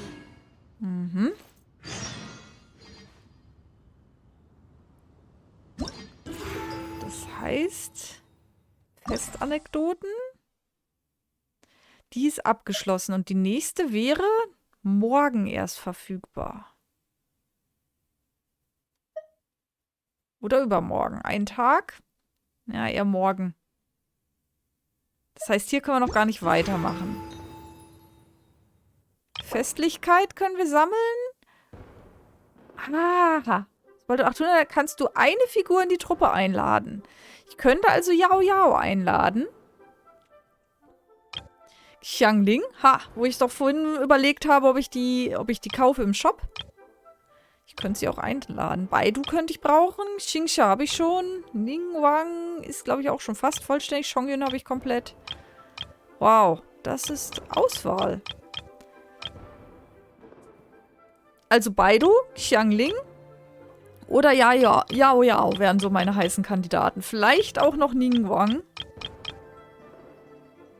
Aber das hier wären so meine Favoriten. Aber für Festlichkeit bekommt man hier auch Urgestein. Von daher... So, Aktionsdetails sind dann die hier. Dann gucken wir gleich mal, was wir als erstes machen. Haben wir noch ein bisschen Zeit. Wie sieht es mit Urgestein aus? Wir können einmal 10 Ziehungen machen.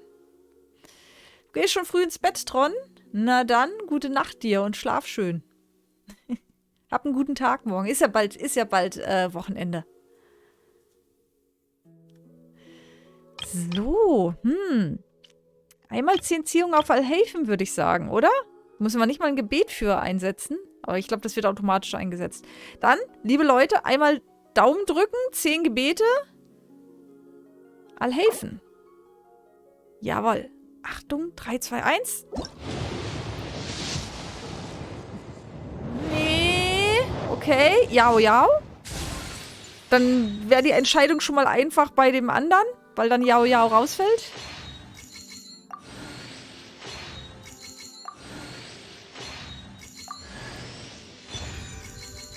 Perfekt.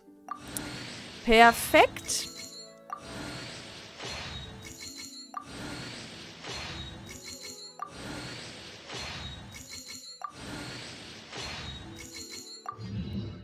Jau, jau.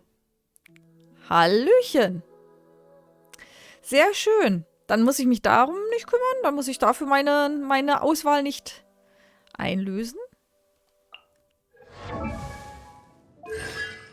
Und muss sie mir dann mal bei Gelegenheit genauer anschauen. Was hat sie denn für Talent hier? Ah, Heilerin. Mhm.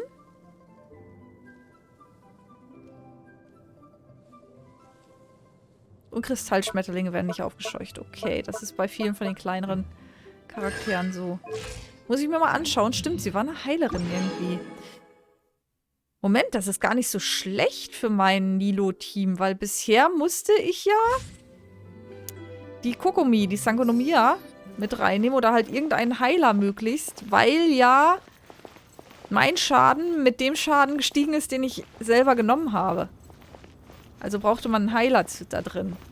Und wenn ich jetzt einen Dendro-Heiler noch dazwischen habe, könnte ich was anderes hinterher einsetzen. Als Wasser. Also als Wasser-Charakter, oder? Muss ich mir mal im Netz anschauen, was es so für Builds gibt. Ich bin nicht so gut, mir selbst Builds auszudenken. Ich mache mir mal zwar meine Gedanken, aber meine Ressourcen sind auch nicht so groß, als wenn ich groß durchtüfteln könnte. Von daher überlasse ich das gern anderen. So, Jau Jau haben wir gezogen. Sehr gut. Das heißt, die Wahl wird wahrscheinlich zwischen Baidu und Xiangling laufen. Wobei Xiangling ist gerade im Shop. Die könnte ich dann darüber holen. Dann habe ich sie auf Maximum. Und dann würde ich Baidu holen. Baidu habe ich, glaube ich, noch nicht wirklich hoch. Das wäre schon gut. Die habe ich ja in meinem Yula-Team. Wo ist sie denn jetzt da? Wie weit bin ich denn da? Ja, da bin ich noch nicht ganz so weit. Das wäre vielleicht sinnvoll. Standardangriffe verursachen nach dem Erleiden von Angriffen 10 Sekunden lang zusätzlich 20% Elektroschaden. Ist nicht schlecht. Verringert während der Wirkungsdauer von Blitzbrechern Elektrowiderstand. Auch nicht schlecht. Aber das ist doch schon mal nice. Kann man nehmen. Obwohl ich Baidu nicht so viel auf dem Feld habe mit dem Yula-Bild, ne? Gut, ist aber jetzt eine andere Geschichte. So, was machen wir denn jetzt? Nee, das ist die feste Anekdoten nicht. Strahlende Funken, Schattentheater, Durch Nebel und Wellen oder Namenlose Helden. Also einmal ein Abenteurer, einmal die Steuerfrau, einmal das Schattentheater, einmal die Anwerberin der Abenteurergilde. Ich weiß nicht, wie lange das dauert. Vielleicht muss ich mir auch gar nicht groß Gedanken machen und was auswählen, sondern sind eh nur kurze Einführungen und dann gibt es ein Spielchen. Lass uns mal mit dem Schattentheater anfangen. Klingt irgendwie interessant. Zack. So, ups. Und schon nass. Schattentheater. Es ist auf jeden Fall hier im Ort. Ich glaube, Schattentheater war dieses Rätsel, was ich sehr gerne gemacht habe. Ich hoffe, es ist wieder dabei. Dass man so die Gegenstände zusammensetzen muss. An der nördlichen Anlegestelle findet eine Vorstellung statt. Mann, total daneben gelesen. Okay. Dieser Aushang ist ziemlich ungenau. Es wird nicht gesagt, was die Vorstellung ist oder wer darin auftritt.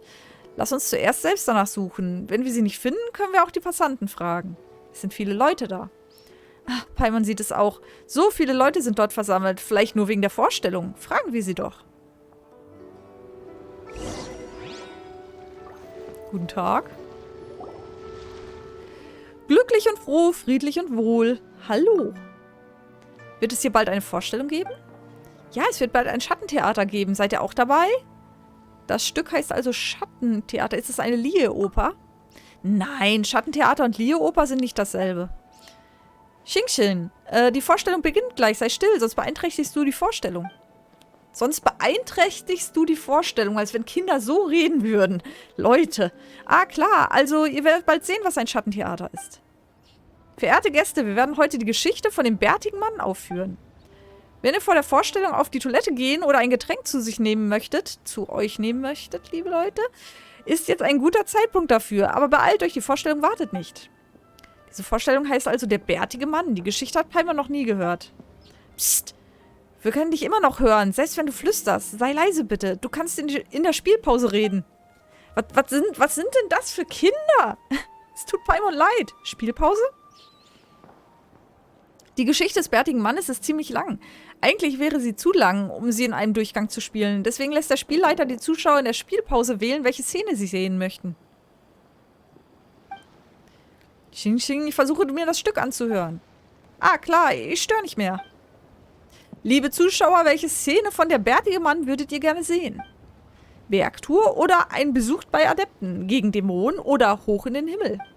Solange ihr es benennen könnt, kann ich es aufführen. Ich möchte sehen, wie der bärtige Mann gegen Dämonen kämpft. Er ist besonders attraktiv und gewinnt jedes Mal.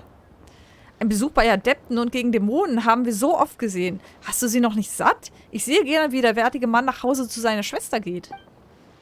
Er hat eine Schwester? Ich habe gar keine Ahnung. Dieses Stück habe ich definitiv noch nicht gesehen. Du bist wirklich ein Kenner. Nicht viele Leute fragen nach Heimkehr. Nicht einmal alte Zuschauer wissen viel darüber. Also gut, zum Laternenritual werden wir nicht die Handlung von Monstern aufführen. Wir werden eine Geschichte erzählen, wie Liebende zueinander finden. In dieser Szene treten 3 Figuren auf.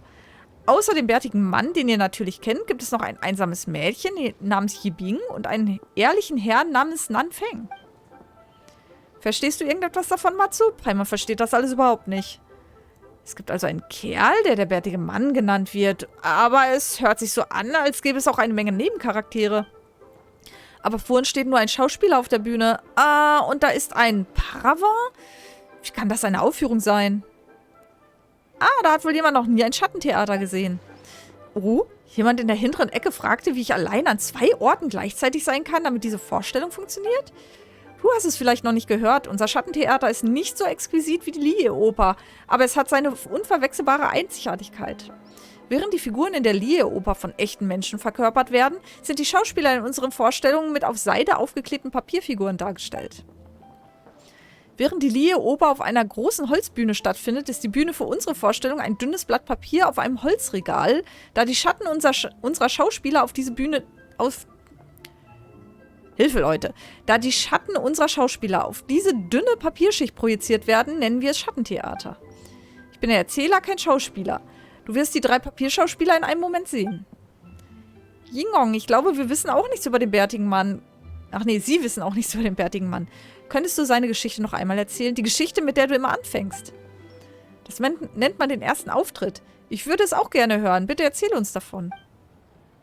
Erster Auftritt! Erster Auftritt! Man sagt, dass er mit Ehrgeiz die Grenze des Himmels übersieht, aber das Elend der Welt kennt keine Grenzen.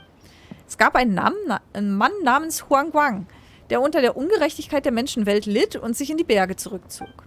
Zufälligerweise wurde er Schüler eines Adepten, veränderte sein Aussehen und ließ sich einen schwarzen Bart wachsen. Daher ist er als der bärtige Mann bekannt. Im Auftrag des Adepten erschlug er Monster und verscheuchte Dämonen mit seinem Schwert. Der bärtige Mann trainierte viele Jahre lang und eignete sich schließlich die Wahrheit des Adepten an.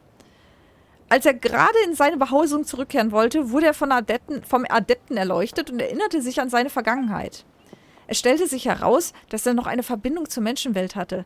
Er hatte nämlich eine jüngere Schwester namens Yibing in der Welt der Sterblichen. Sie war nun allein und hilflos.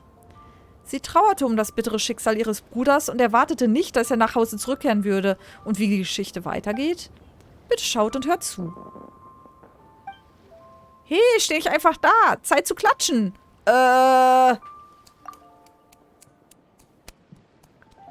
Gibt es eine Regel, wann man klatschen sollte? Na gut. Ich danke euch allen. Wir sollten eigentlich die Darbietung fortsetzen, aber ich merke, dass die beiden Gäste ein wenig verwirrt sind. Alles tutti. Wie wäre es, wenn ich die beiden aus dem Publikum bitten würde, mir bei der Regie zu helfen? Das wird euch helfen, die Geschichte besser zu verstehen und auch unseren Schauspielern helfen, auf dieser Bühne voranzukommen. Was meint ihr dazu? Ja. Beste Idee ever. Oh, warum lädst du mich nicht ein? Ich weiß alles über Schattentheater. Lass mich probieren. Du warst schon so oft dabei. Sitz still und schau zu. Klingt gut. Bei der Regie zu helfen? Paimon hat das noch nie gemacht. Paimon will es mal versuchen. Dann werde ich euch beide bitten, euch vorzubereiten. Sobald ihr beide in Position seid, beginnt die Vorstellung. Ich ahne Schlimmes. Ich ahne ganz Schlimmes. Ich ahne sehr, sehr, sehr Schlimmes. Achso, jetzt haben wir es quasi freigeschaltet. Also, seid ihr bereit? Jawohl. So, liebe Zuschauer und Zuschauerinnen, ich präsentiere euch der bärtige Mann. Heimkehr. Okay, zurück in die Heimat. Alles andere ist noch... Ah ja, okay. Ist noch nicht alles verfügbar. Na gut. So. Nach Beginn der Vorstellung wird der Schauspieler Huang Guang mit der festgelegten Geschwindigkeit über die Bühne gehen. Wenn er auf den Rand des Papiervorhangs oder ein Hindernis trifft, ändert er seinen Laufweg. Auf Huang Wangs Pfad tauchen Fallen auf, die ihm den Weg versperren. Wenn Huang Wang auf eine der Fallen trifft, scheitert die Vorstellung. Durch Verschieben des Papiervorhangs kannst du Huang Wangs Laufweg ändern. Umgehe auf diese Weise die Fallen und führe ihn an sein Ziel. Wird das ein Jump'n'Run oder wie? Betritt den Raum.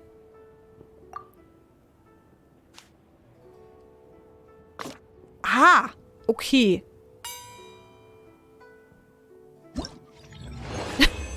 Haha, bin ich gut? Das war super schwer.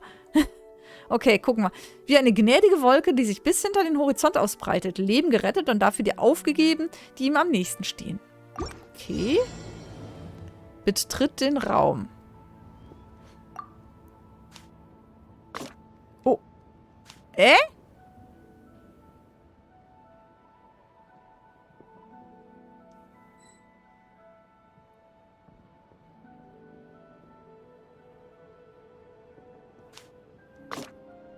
Nein, nicht gut.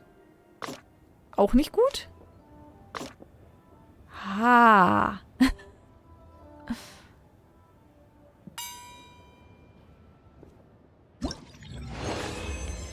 Weit in die Ferne über die Berge, um den Menschen aus dem Traum zu sehen. Gehe zu Yibing. Hier ist aber irgendwie was. Wieso ist denn das jetzt?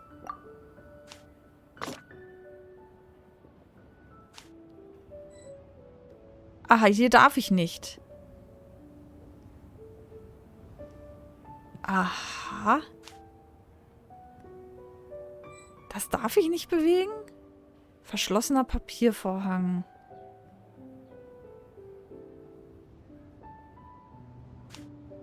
Aber wenn ich das hier tausche, tut er sich ja weh. Kann ich noch oben tauschen? Nee. Ich bin verwirrt.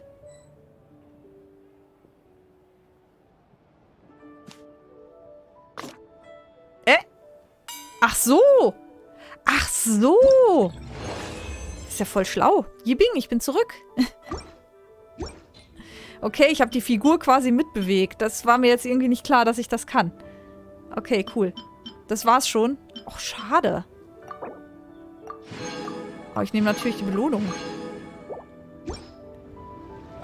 So. Schließt bei der Aktion Nacht des kristallklaren Saitenklangs Zurück in die Heimat 3 des Minispiels Schattentheater ab. Tadam. Bam. Bravo, dankeschön, Maricado. Hallöchen. Ich habe hier noch Yao Yao jetzt mit drin. Die könnte ich auch noch ein bisschen aufstufen. Moment. Und dann kriegen wir ja quasi... Ach so, habe ich überhaupt das Material? Wir werden es sehen. Das hätte ich vielleicht billiger haben können. Ja, haben wir. Zack. Huh? Did my spear... So, und jetzt bekommen wir ja hier... Genau. Noch ein Schicksal. Das können wir mal schon mal rausballern. Zack. Mal schauen, ob was kommt. Aber meistens nicht. Wahrscheinlichkeit ist eher gering bei... Oh, was Lilanes. Was sagte ich gerade? Sacrose. Nice. Nehme ich. Sacrose ist gut. Ich habe die tatsächlich noch in gar keinem Team eingeplant. Ich habe die schon eine Weile, aber so wie ein Team für sie habe ich nicht geplant. Die ist eigentlich echt gut. Sollte ich vielleicht mal machen. So, Bestnote. Er hat die Stufe um 3. Ja gut, der Klassiker. Sollte ich vielleicht auch mal in ein Team einplanen. Habe ich die echt noch nirgends drin? Auch dringend ein Sacrose-Team. Nee. Tatsächlich nicht. Ich hab's, glaube ich, mal geplant. Hab's dann doch nicht gemacht. Muss ich nachholen. Irgendwann, eines Tages. So, jetzt haben wir schon Festlichkeit bekommen. Aber noch nicht genug. Genau. Ah, das sind so die... Aha, hier kommen dann die nächsten Stufen.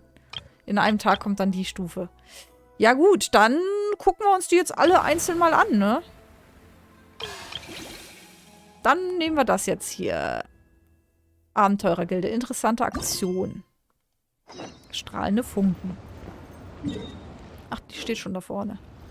Dann ist es doch nicht... Ja gut, es ist auch hier ein Puzzlespiel, aber ich mochte eigentlich diese Rätselchen, wo man Gegenstände kombinieren musste oder Gegenstände zusammensetzen musste. Das fand ich eigentlich cool. Hallöchen, geehrte Abenteurer. Alles Gute zum Laternenritual. Habt ihr Spaß gehabt? Wie wäre es, wenn ihr euch mit mir auf ein besonderes Abenteuer einlasst? Immer wenn ich so loslege beim Reden, geht alles schief. Oha, da hast du uns geehrte Abenteurer genannt. Was für eine tolle Haltung. In letzter Zeit hatten wir eine Menge Spaß, aber warum hat Paimon das seltsame Gefühl, dass wir uns schon einmal begegnet sind? Ihr seid extrem fleißige Abenteurer. Ich bin sicher, dass wir uns irgendwann über den Weg gelaufen sind. Ich bin Tiantian. Normalerweise treibe ich mich in der Nähe des Feiyung-Hangs herum und suche nach neuen Mitgliedern für die Abenteurergilde. Fast alle und sogar auch ihre Katzen und Hunde, die dort vorbeikommen, haben meine Stimme gehört. Du kommst mir irgendwie bekannt vor. Ja, das bedeutet, dass meine harte Arbeit von euch bemerkt wurde. Das ist ein weiterer Grund, euch mein Meisterwerk zu zeigen. Als geehrter Abenteurer helfen wir dir natürlich gerne. Kannst du uns ein wenig über dein besonderes Abenteuer erzählen? Klar, dann komme ich gleich zur Sache. Vor kurzem bin ich in der Buchhandlung Wellen auf einen neuen Roman gestoßen. Nein, ich sollte sagen, ich habe neue Informationen gefunden. Ich habe bemerkt, dass die Erwartungen der Menschen an das Abenteuer gestiegen sind und Aktivitäten wie Bergsteigen und Gleiten mit Windgleitern nicht mehr so spannend sind wie früher. Um mehr Menschen dazu zu bringen, der Abenteurergilde beizutreten, müssen wir uns neue, aufregendere Erfahrungen ausdenken. Bungee-Jumping oder wie? Skydiving, Fallschirmfallen, Fliegen, Fallschirmfliegen heißt das, ne? Fallschirmspringen, jetzt haben wir es. Fliegen, fallen, jagen, genau, springen. Also habe ich zusammen mit ein paar auswärtigen Anwerbern eine Menge Geld ausgegeben und ein paar Bergsteiger und Feuerwerkskünstler zu Rate gezogen, um eine ganz neue Art von Wettrennen zu entwickeln. Kann ich nicht lieber Rätsel haben? Es gibt viele Mechanismen, die in der Herausforderung ausgelegt sind. Tritt einfach auf sie und nutze den Schwung der Feuerwerkskörper und Schießpulver, um in den Himmel zu beschleunigen. Das klingt gefährlich. Feuerwerkskörper? Schießpulver? Während der Herausforderung schießt du Menschen in den Himmel? Paimon fliegt mit Feuerwerk. Warum bist du so aufgeregt? Du gehst auch nach oben. Mit deiner Stärke wird dich ein explosives Fass vor dir zwar nicht aus der Ruhe bringen, aber wer weiß, es könnte sein, dass diese Explosionen dich wirklich vom Boden wegbringen. Mach dir keine Sorgen. Die Explosion befindet sich in einem robusten Gerät. Ich habe die notwendigen Vorkehrungen getroffen, um sicherzustellen, dass sie sicher und verletzungsfrei ist. Außerdem habe ich es offiziell dem Rat für allgemeine Angelegenheiten gemeldet und auch mehrfach publik gemacht, dass man niemals nachahmen sollte. So viele Details. Du hast dir wirklich viele Gedanken darüber gemacht. Ich glaube, dass selbst die langweiligsten Menschen inspiriert werden, wenn sie an dem Wettrennen teilnehmen. Geehrte Abenteurer, ihr habt einen so guten Ruf. Wenn ihr bei diesem Wettrennen mit zum guten Beispiel vorangeht, werdet ihr sicherlich viele Leute anziehen. Ich habe auch tolle Belohnungen für die Herausforderung vorbereitet. Sie werden sicher mehr Leute dazu ermutigen, der Abenteurergilde beizutreten. Wie schön. Rennen mit Feuerwerk und Schießpulver. Stimmt, es gibt keinen Grund, es zu verpassen, wenn wir noch Belohnung bekommen können. Dann ist es abgemacht. Probiert es einfach mal aus. Es gibt eine Menge Strecken, die ihr ausprobieren könnt. Ich bin sicher, ihr werdet viel Spaß damit haben. Und ich werde Ergebnisse erzielen, für die ich sonst Monate brauche. Alle werden zufrieden sein. Okay. 3000 Punkte. Okay, die sind hier so verteilt.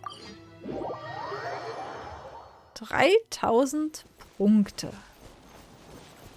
Ist das viel? Ist das wenig? Ich weiß es nicht.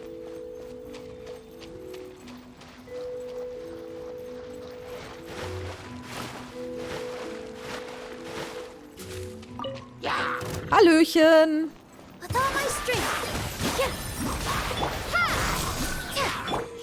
Ah. Okay, je weniger Zeit du bei der Herausforderung Strahlende Funken gebraucht und je mehr Herausforderungsteile du unterwegs eingesammelt hast, desto höher ist deine Punktzahl am Ende der Herausforderung. Durch Einsammeln des Funkenschutzes bei der Herausforderung kannst du die Spezialtechnik Funkensprung erhalten. Beim Auslösen von Funkensprung stürmt deine Figur wild voran und erhält alle in der Nähe befindlichen Herausforderungstaler. Außerdem kannst du mit Funkensprung Barrikadenfrüchte durchschlagen. Nachdem du dich in der Nähe einer Feuerwerksfrucht begeben hast, kannst du die Kraft des Feuerwerks erhalten, schnell zu einer gewissen Höhe aufsteigen und am höchsten Punkt automatisch deinen Windgleiter entfalten. Schön. Aua! Das lief ja super.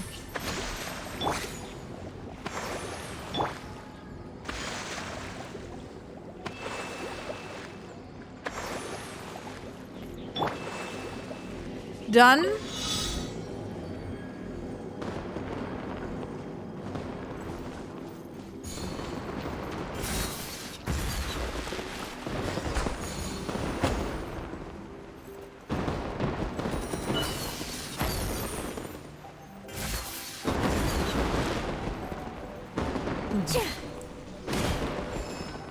ach so, es geht noch weiter. Na gut.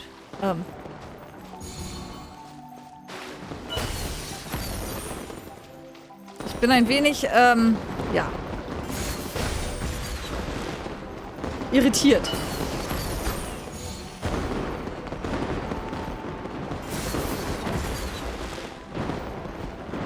Im Moment fühlt sich das noch relativ relaxed an.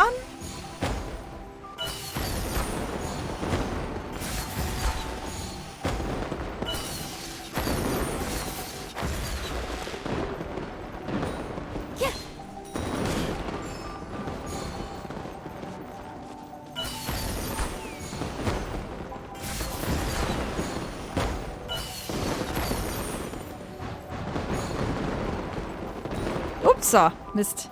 Na gut. War das gut? Das war gut. Reicht. Reicht zumindest. Okay.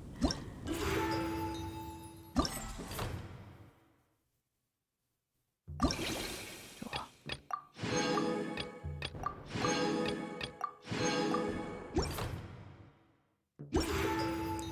150 Festlichkeit. 200 brauchen wir noch. Dann kriegen wir schon mal wieder Urgestein.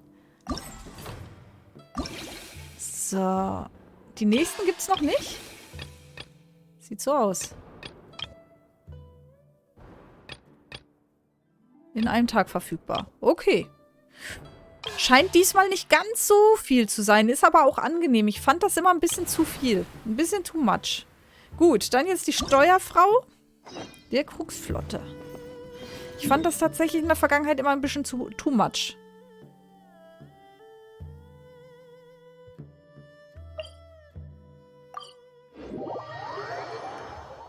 So.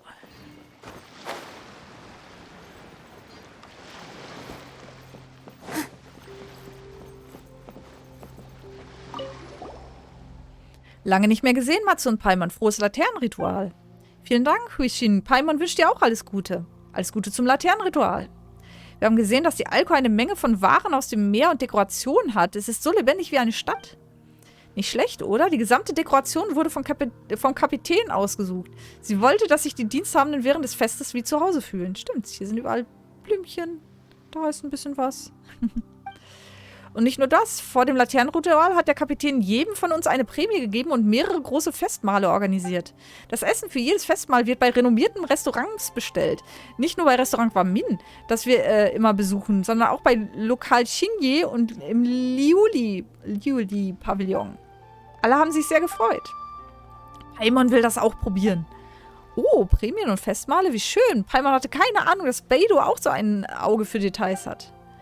Eigentlich hat der Kapitän die Angelegenheiten der Flotte immer sorgfältig in Ordnung gehalten. Wir werden nicht nur sehr gut bezahlt, sondern sie hat bei den Feiertagen auch Geschenke für unsere Familien vorbereitet. Zuvor hat der Kapitän von Tiantian einige geschäftliche Informationen erhalten und die Verwaltungsstrategie für die Krux verbessert. Die Einnahmen der Flotte sind in die Höhe geschnellt. Der Kapitän hat auch unsere Gehälter erhöht. Auf diese Weise ist die Mannschaft für jede Herausforderung bestens gerüstet. Wenn die neuen Rekruten hören, wie gut die Krux-Flotte ihre Mannschaft behandelt, werden sie besonders motiviert sein. Neue Rekruten? Hä? Sollten während des Laternenrituals nicht alle im Urlaub sein? Macht ihr noch Überstunden? Nichts dergleichen, keine Sorge. Der Kapitän hat im Voraus schon eine Umfrage gemacht. Einem Teil der Mannschaft wurde vorzeitig Urlaub gewährt, während die anderen Tage später freinehmen könnte. Einem Teil der Mannschaft wurde vorzeitig Urlaub gewährt, während die anderen Tage später freinehmen könnte. Ist der Satz in Ordnung und ich raff's einfach nicht, oder ist der wirklich so schief, wie er sich anfühlt? Auf diese Weise erhält jeder die Ferien und es wird immer jemand da sein, der die Alkor bedient. Ich gehörte zu der Truppe, die früher Urlaub bekommen hat und bin völlig erfrischt auf meinen Posten zurückgekommen. Ich bereite mich gerade auf meine Ausbildungsprüfung vor, durch Nebel und Wellen. Durch Nebel und Wellen? Aber wohin? Ist es eine neue Herausforderung? Genau, du hast es erraten. In den letzten 2 Jahren ist das Handelsvolumen in Lihe stark angestiegen und viele Menschen haben sich den Matrosen angeschlossen. Geduld, Mut und Einsichtigkeit sind bei der Seeschifffahrt höchst anspruchsvolle Fähigkeiten. Matrosen müssen angemessen ausgebildet sein, um ein Schiff sicher zu fahren. Neben dem Erwerb der 4 Hauptzertifikate und der 5 Nebenzertifikate, die insgesamt 9 vom Rat für allgemeine Angelegenheiten vorgeschriebenen navigationsbezogenen Qualifikationen, ist auch eine 2-jährige maritime Ausbildung erforderlich. Das war ein langer Satz.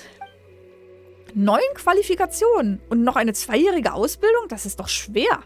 Das ist doch schwer.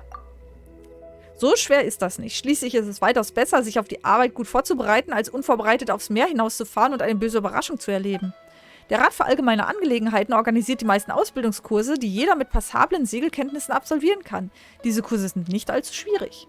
Natürlich werden einige Handelsschiffe auch gefährliche Gewässer durchqueren müssen, daher müssen die Matrosen auf diesen Schiffen noch gründlicher ausgebildet werden. Angesichts der Erfahrung der Krux-Flotte im Umgang mit rauer See haben wir gemeinsam mit dem Rat für ein intensives Ausbildungsprogramm organisiert. Matrosen, die die Ausbildung erfolgreich absolvieren, erhalten nach Abschluss ein Zertifikat Qualifikation für gefährliches Gewässer und einige vom Rat vorbereitete Belohnungen. Da ich mich in den umliegenden Gewässern am besten auskenne, hat mich der Kapitän mit der Planung dieser Ausbildungsprüfung beauftragt. Wartet mal kurz. Ihr seid doch ziemlich gut mit dem Wellenreiter, oder? Wollt ihr es auch mal versuchen? Wenn es euch nichts ausmacht, würde ich mich freuen, wenn ihr mir Vor- und Nachteile dieser Prüfung mitteilen würdet, damit ich sie rechtzeitig verbessern kann. Nun, Paimon will auch wissen, wie viel Geschick die Mannschaft braucht, um das gefährliche Gewässer zu durchqueren. Und zusätzliche Belohnung gibt es auch noch. Jeder profitiert etwas davon. Versuchen wir es doch mal. So viel Wagemut. Dann markiere ich die Routen von Durch Nebel und Wellen für euch. Bitte gebt euer Bestes. Bei Nebel durch Wellen gibt es den Mehrspielermodus Hitzewellenmodus und den Einzelspielermodus Ruhige See-Modus. Durch den Abschluss jedes dieser Modi hast du die Gelegenheit, alle Belohnungen zu erhalten. Bei Durch Nebel und Wellen gibt es insgesamt 3 verschiedene Routen. Vor Beginn der Herausforderung wird eine dieser Routen zufällig ausgewählt. Im Detail kannst du die Regeln der einzelnen Routen unter Erläuterung zur Spielweise nachlesen. Zu Beginn der Herausforderung kann der Wellenreiter seine schwere Kanone nicht benutzen. Indem du auf der Route leuchtende Objekte aufsammelst, erhältst du zufällige Spezialtechniken. Okay. Der sinnvolle Einsatz dieser Spezialtechniken kann eine große Hilfe für das Bestehen der Herausforderung sein. Bei der Herausforderung werden die LP des Wellenreiters durch Robustheit ersetzt.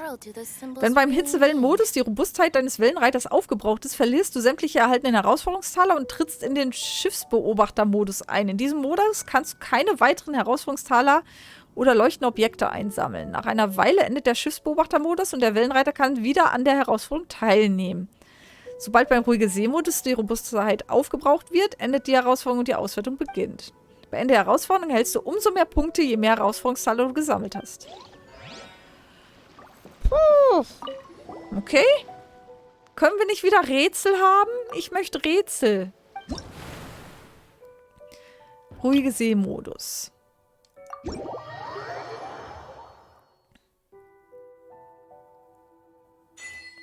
Über die donnernden Wogen. Reinsatz Spezialtechnik. Ach Mann, lass mir doch Zeit zu lesen.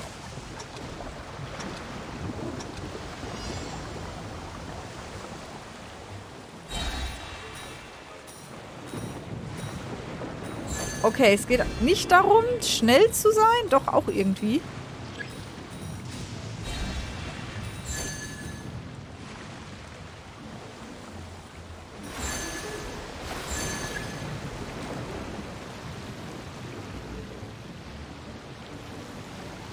Hä? Was? Au! Aua! Mist. Was? Was? Was? Ich bin verwirrt.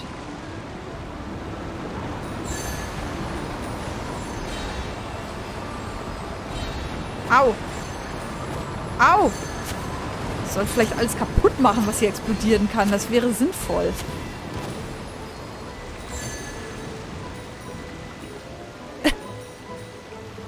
Ich bin leicht verwirrt. Alles gut, aber...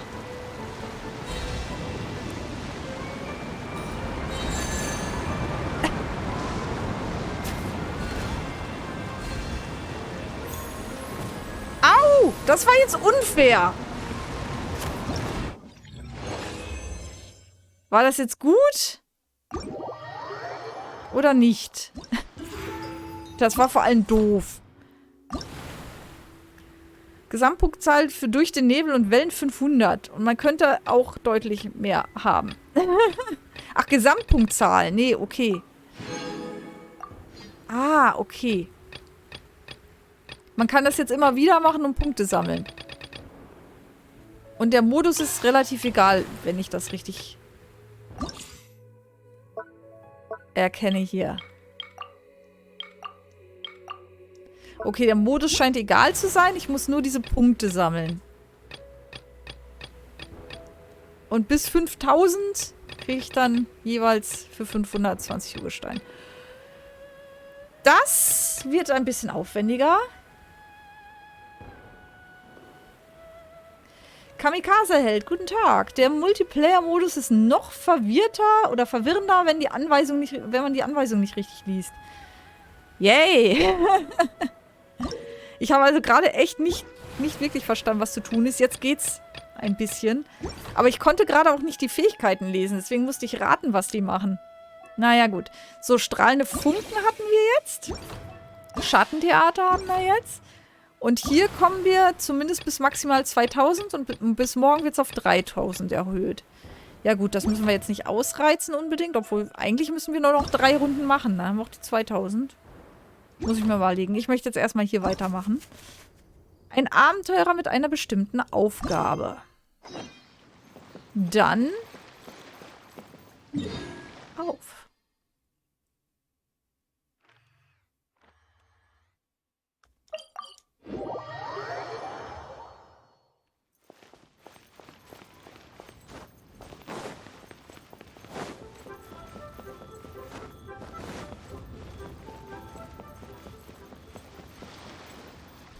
Schon die Varana-Weltquest durch? Nee. Immer noch nicht. Immer noch nicht. Wurde dieser Bereich aufgeräumt? Ich denke schon. Ah, was für Kopfschmerzen. Ach, du bist die Reisende. Tut mir leid, ich war zu beschäftigt. Ich habe dich gar nicht bemerkt. Womit bist du denn beschäftigt? Ah, es ist so. Für das Laternenritual dieses Jahr sollten wir die Abenteurergilde in Lier unter Leitung des Rats für allgemeine Angelegenheiten bei einigen Aufgaben mithelfen. Die Meloditen sind in erster Linie für die Patrouillen in der Stadt und andere wichtige Gebiete zuständig. Wir hingegen dürfen ein paar Monster in der Wildnis räumen und auch die nichtsnutzigen Banditen. Apropos, du bist auch eine registrierte Abenteurerin, nicht wahr? Ich habe schon viel von deinen Heldentaten gehört. Wenn du willst, kannst du uns auch helfen. Was sagst du dazu? aber jetzt ist das Laternenritual. Da wir den Rat während der Feiertage helfen, geben Sie uns auch einige Sondermittel für unsere Arbeit. Sollten die Abenteurer bereit sein, diese Mission anzunehmen, können sie nach Abschluss ihrer Mission zusätzliche Belohnung erhalten. Über wie viel reden wir? Pinke Pinke, vertrau mir, der Rat wird dich großzügig belohnen. Das hängt davon ab, wie viel Arbeit ich noch vor mir habe. Also gut, ich wusste, dass du nicht untätig zusehen würdest. Hallo, Bezahlung. Ich werde alle Orte markieren, die von der Gilde bereits bestätigt wurden. Außerdem bitte ich dich, dieses kleine Abschussrohr zu halten.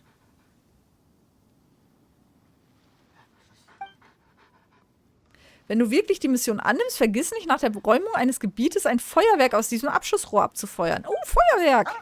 Nachdem du das Feuerwerk abgefeuert hast, wird jemand aus der Gilde das Gebiet als geräumt markieren. Und dann werden wir den Gesamtplan anpassen, je nachdem, welche Bereiche geräumt worden sind. Das klingt ziemlich planmäßig. Ja, aber es ist schließlich das Laternenritual. Es darf nichts schiefgehen. Es hält alle im Moment in Atem. Vergiss es erstmal. Ich werde mir die Situation ansehen. Später muss ich mich bei Lan melden.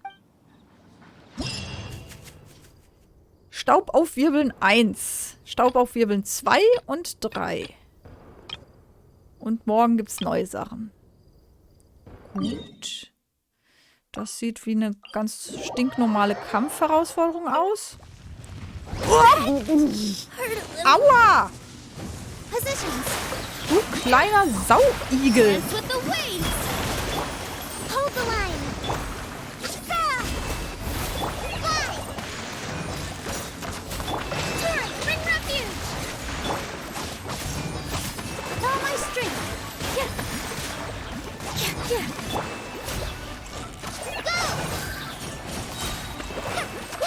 Och, ist es schon tot. Okay. Alles gut. Es ist tot.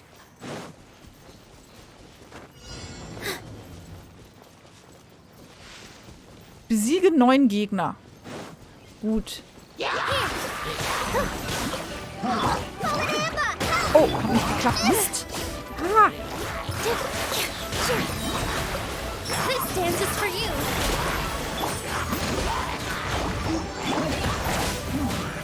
Propagate. Ha! Spring forth. Billowing surge. Ich habe nur Explosionen gesehen. Ich weiß nicht, was passiert ist. Ich finde diesen Bild so lustig. Es blitzt und blinkt und explodiert einfach alles. Also wirklich zielgerichtet scheint das nicht zu sein, was ich hier mache. So. Ah. Öffnen. Feuerwerk! Juhai! Jetzt können wir direkt weiterfliegen. Okay.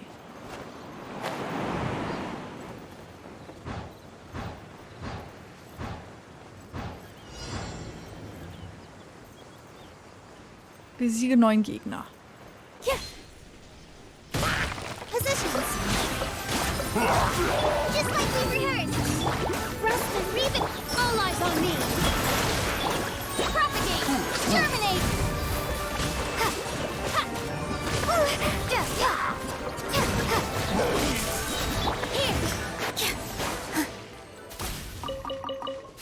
Also es ist gar nicht tragisch, dass ich hier noch nicht voll aufgepowert bin. Das funktioniert ganz gut. Sehr spaßig. So. Haben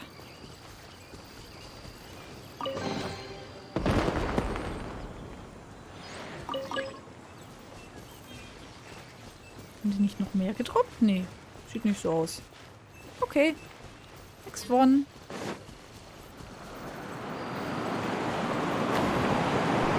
Wohin?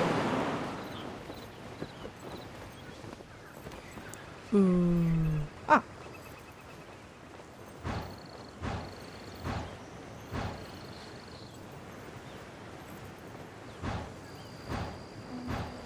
Da kommst du ja gar nicht mehr hinterher. Die neue Weltquest hat die Voraussetzung, dass du die Wüstenquest vorher gemacht hast. Ach du Schande, jetzt im Ernst? Dieses Spiel macht mich fertig.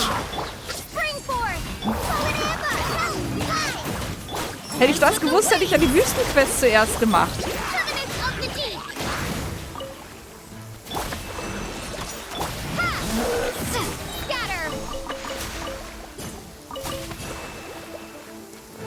Ach, da lebt noch einer. Du Sauigel.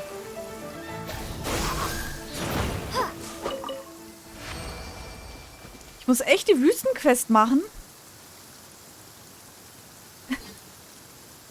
I'm doomed. Ich bin so doomed. Die Map ist echt wieder groß. Okay. Shit. Ich muss demnächst zweimal die Woche Genshin streamen. Anders geht's nicht. Sollte ich echt mal in Erwägung ziehen, bis ich wieder aufgeholt habe. Axt. Das ist ein Elend.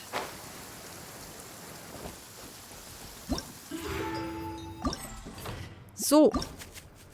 Dann haben wir aber hier schon mal eigentlich alles gemacht, bis auf jetzt hier die 2000 Punkte. Die würde ich vielleicht noch machen, dann haben wir es erledigt. Und dann... Oh, Festlichkeit. Können wir auch noch was mitnehmen. Haha.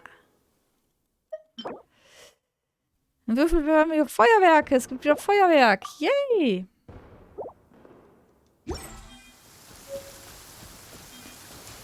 Wie sieht's hier aus? Och.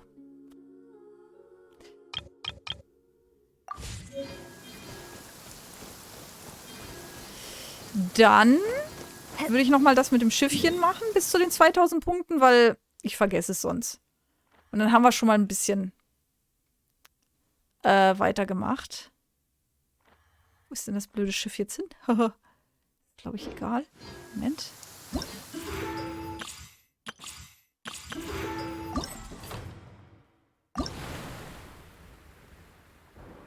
So, jetzt. Dankeschön. Ich will es nicht verfolgen, ich will hin teleportieren. So.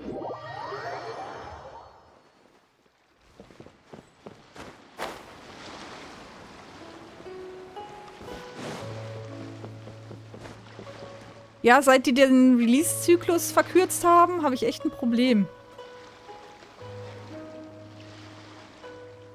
Die Wüstenquest ist nicht so lang wie die Varana-Quest, aber trotzdem brauchst du auch wahrscheinlich 3 bis 4 Streams. Ihr bringt mir hier Nachrichten. Oje, oje. So.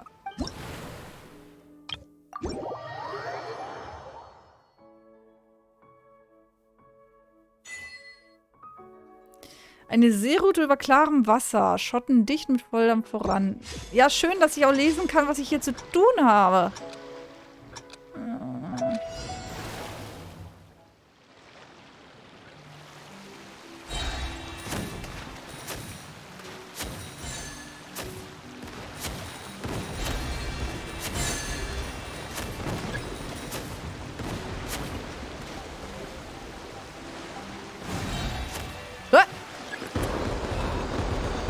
Das ist ja auch noch Feuer.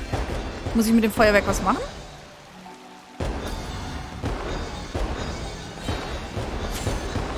Okay. Die Laternen kann ich einsetzen. Ah ja, okay. Gut. Prinzipiell verstanden. Was? Ich erleide Schaden, wenn ich was tue? Wenn Laternen mit einer nicht dem Feuerwerk entsprechenden Farbe berührt wird. Ah! Echt jetzt? Aber sonst geht's gut. Jetzt muss ich hier blaue Laternen. Ja, die bewegen sich aber. Das ist doch... Oh Gott. Hilfe, ich bin umzingelt. Ich bin Nein!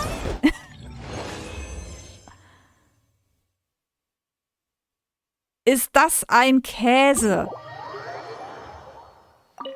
Ist das ein Käse?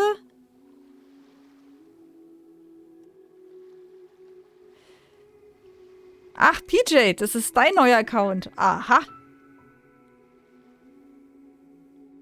Mach doch mal einen Multiplayer mit, da wirst du verzweifeln. Ich weiß nicht. Mir steht gerade nicht der Sinn nach Multiplayer. Aber ich verzweifle hier schon. Wieso? Weil die dir die Münzen dann wegklauen, oder wie?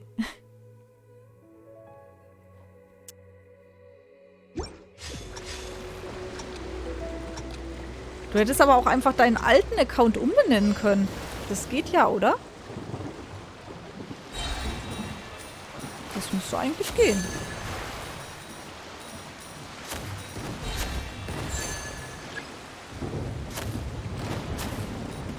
Nicht in die Strudel!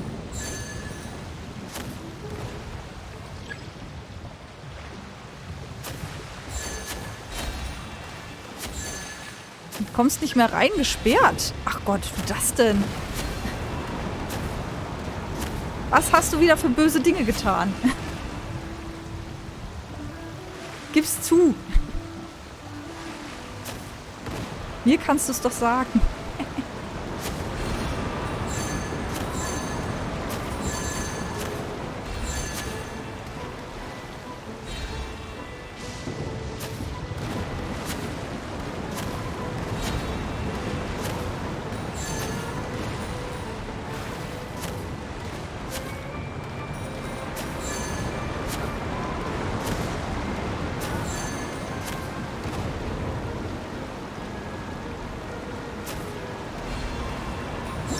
Ach, gerade noch ein paar Münzen eingesammelt.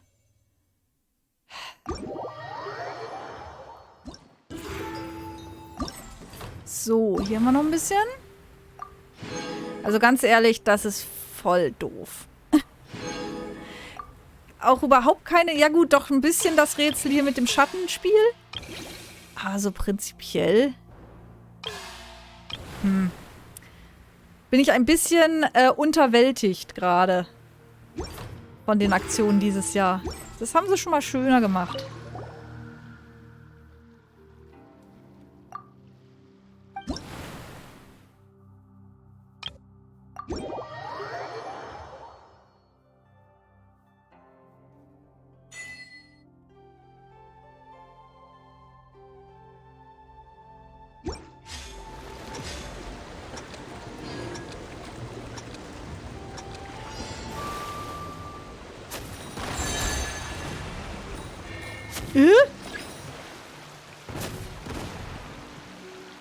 Die werfen Waren ab. Ja, ich will Waren. Gebt mir Waren.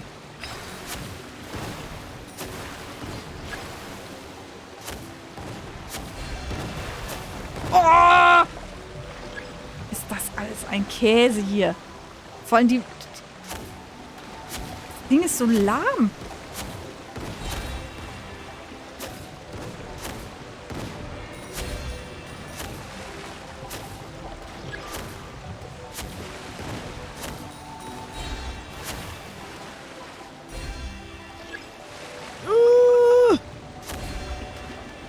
Ich könnte ja auch mal die Fähigkeiten verwenden, dann wird es einfacher. Aber ich bin ja... Auf sowas komme ich ja nicht. Weil ich ja gar nicht weiß, was die Fähigkeiten machen. Ah. Okay.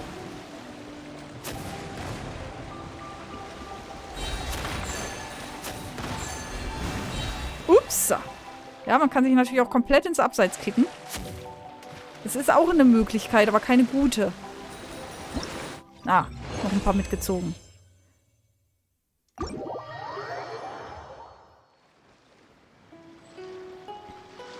Ich habe in meinem ersten Zehner Allhelfen und Yao Yao gezogen. Ich habe nur Yao Yao gezogen. Aber immerhin. Du hast mal wieder ein Schwein. Das gibt's gar nicht. So, 2000. Zack. Fertig. Erledigt.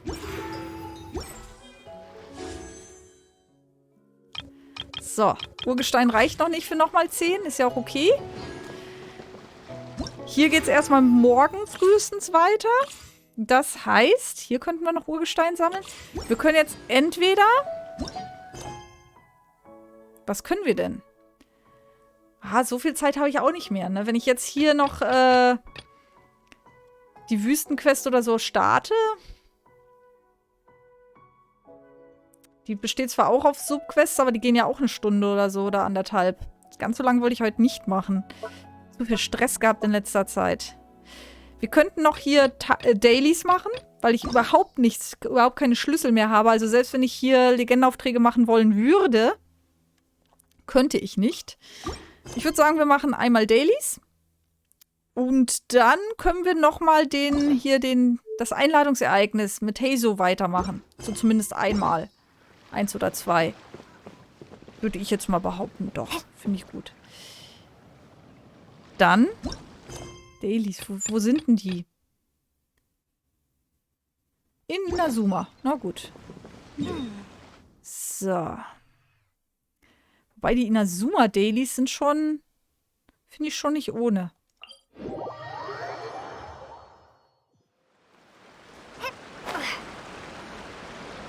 Ah, da komme ich aber hier auch mal vorbei. Dann kann ich mal gucken, ob noch irgendwo Sango-Perlen sind. Wobei, die sind auch nicht... Die sind auch nur in bestimmten Ecken.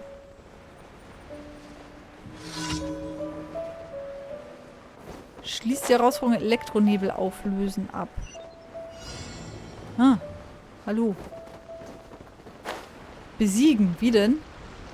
Wie besiege ich die? So? Nee. Auch nicht? Mit Anemo. Ach, da habe ich ja das komplett falsche Team. Da habe ich ja das komplett falsche Team. So. Ah ja, okay. Vielen Dank für den Hinweis. Man sieht, ich mache sehr selten Dailies. Hier geblieben. Eine Lurchperle. Oh, hallo, guten Tag. Okay, ich gebe es zu, die Charaktere sind noch nicht so stark. This is order.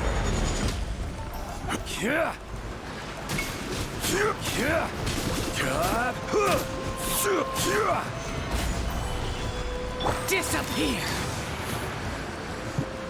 Ey! Ich will dich haben. Ey!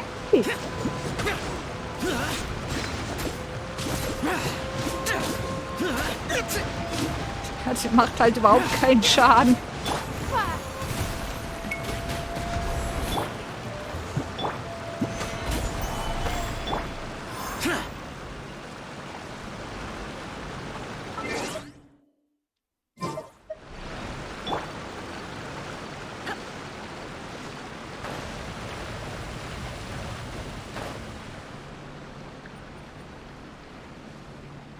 Und jetzt weiß ich auch, wie Wind hieß. Anemo. Ich bin vorhin am Anfang vom Stream einfach auf Teufel komm raus nicht drauf gekommen, was der Name für Windcharaktere war.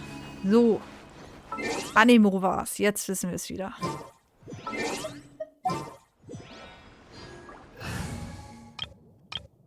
Nee, nicht, die wollte ich jetzt nicht. So. Next one. Aufgeladene Spannung. Dahin.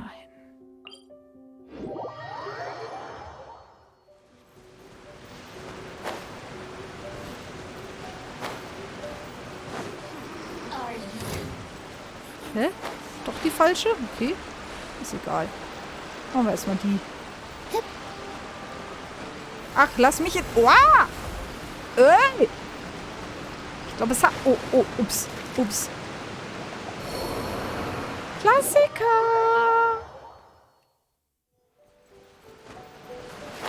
Ertrunken.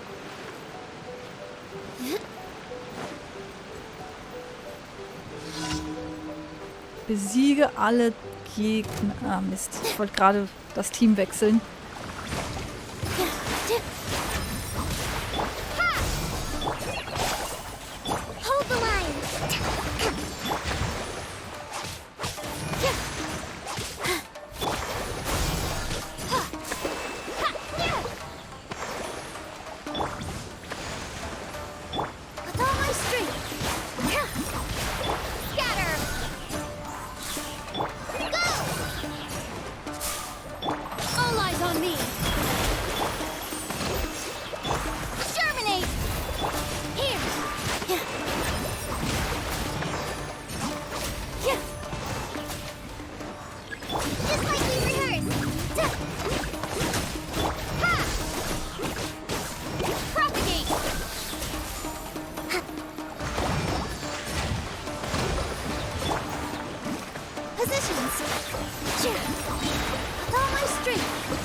Na.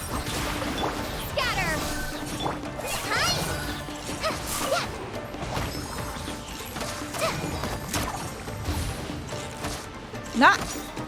Ach so.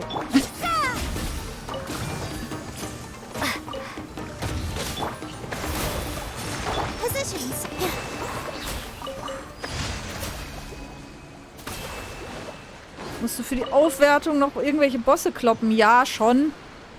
Aber mir fehlen mehr die Collectibles, die ganzen Sammelgegenstände. Also Bosse sind weniger das Problem.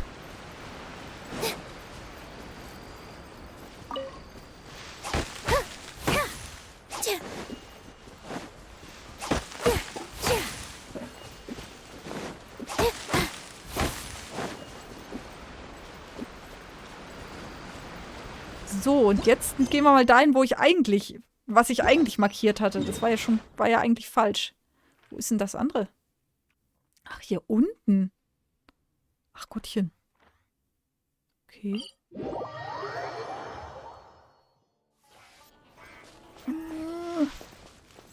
Erreiche innerhalb der vorgegebenen Zeit das Ziel. Ach Gottchen. Doch sowas.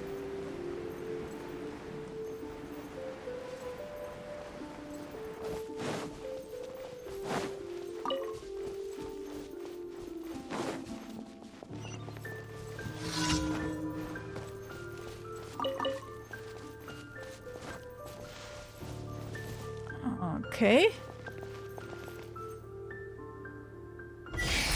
Wohin? Nach oben? Okay.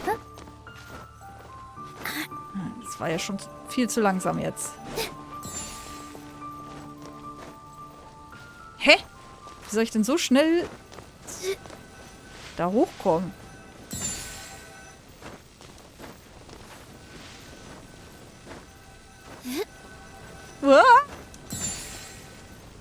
Zu langsam. Baba.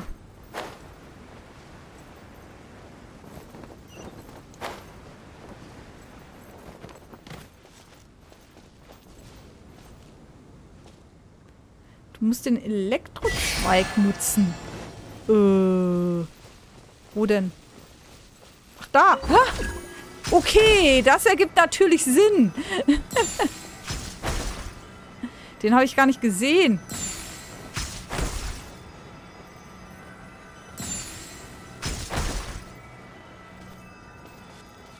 Den habe ich überhaupt nicht gesehen gehabt. So. Letztes. Hier. Okay.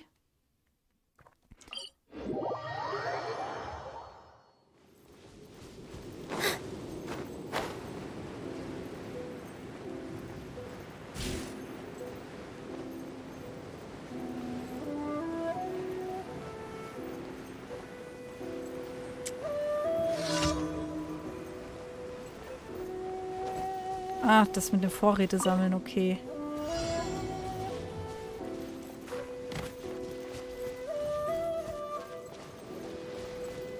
Na, geh mal weg da. Da ist ein Vorrat und da ist ein Vorrat.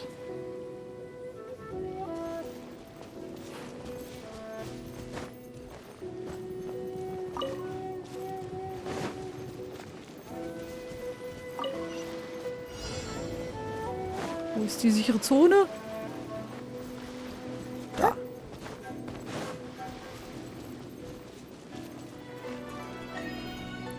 Tadam. Wie lange habe ich schon keine Dailies mehr gemacht, ey? Leute, Leute, Leute.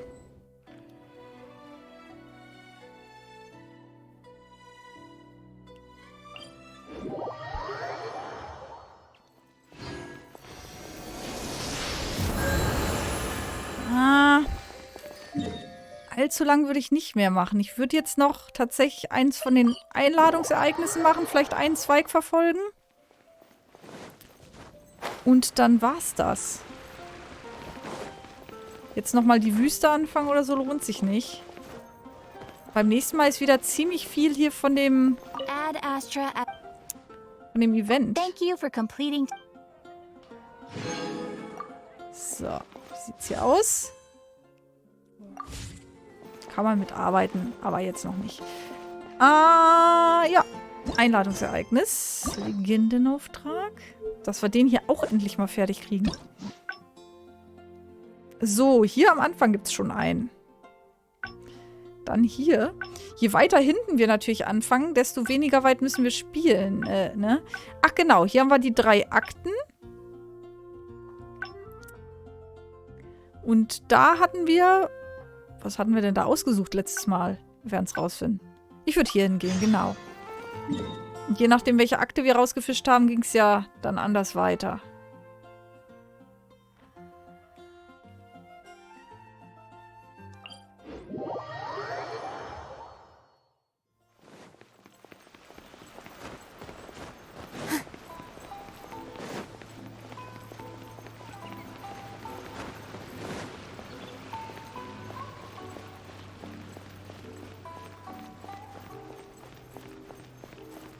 Tappel, tappel, tappel.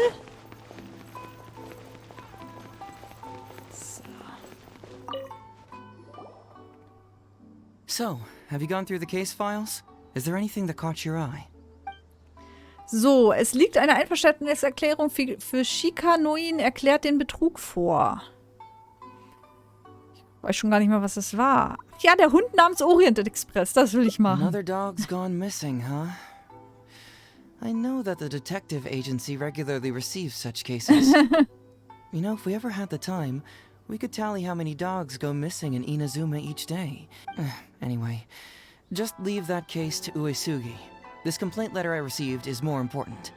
I was hoping I wouldn't have to drag you into this, but it's just occurred to me that with your help, I might be able to wrap up this problem. Alright then, tell us about the complaint letter. It's from Sango, the president of Bantan Sango Detective Agency. I assume you've met her before? Ich weiß, dass ihr zwei ein Problem habt. Jetzt sehe ich, dass es ein großes Problem You ist. can say that.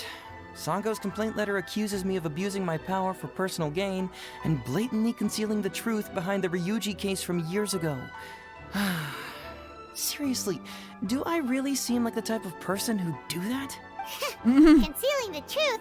That definitely sounds like something you would do. Oh, ey, ich kenne den gar nicht so gut. Hey, don't judge a book by its cover, alright?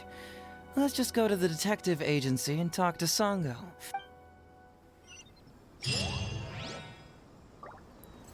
Okay, es ist auf jeden Fall eine andere Story.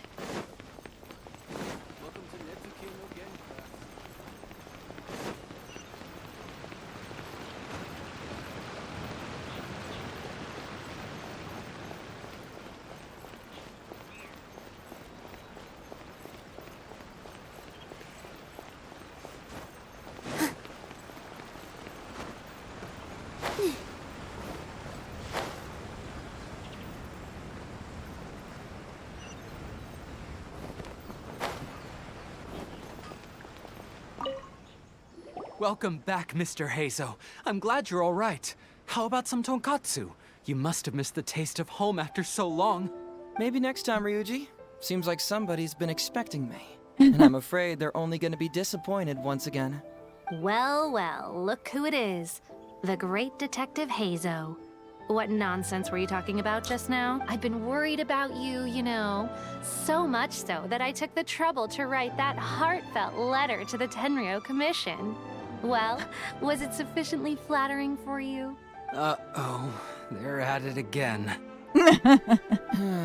Let's not waste the traveler's time, Sango. Just tell me, what do you want? Fine by me. My request is simple.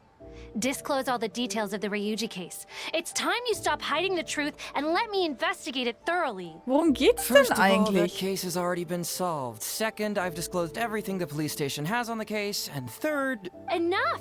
You can only fool Ryuji with that. If you don't want to cooperate, I can assure you that I will write more letters to the headquarters of the Tenryou Was Commission. ist denn... I will not give up on this case. Was ist denn da zwischen euch gelaufen? Wait, hold on. Can someone please explain what's going on here? All right, let me explain. Several years ago, a terrible murder took place in the police station. I was still working at the Tenryou Commission then, and the victim was actually my dear boss. Due to various factors, I was deemed to be the top suspect, which is why it's called the Ryuji case. Okay, das erklärt's. Also, Heizou wasn't a part of the police station back then. He was a detective at the agency. Which at the time was called the Bantan Sango and Heizou Detective Agency. Huh? That's crazy! But, wait. Then why did Heizou leave?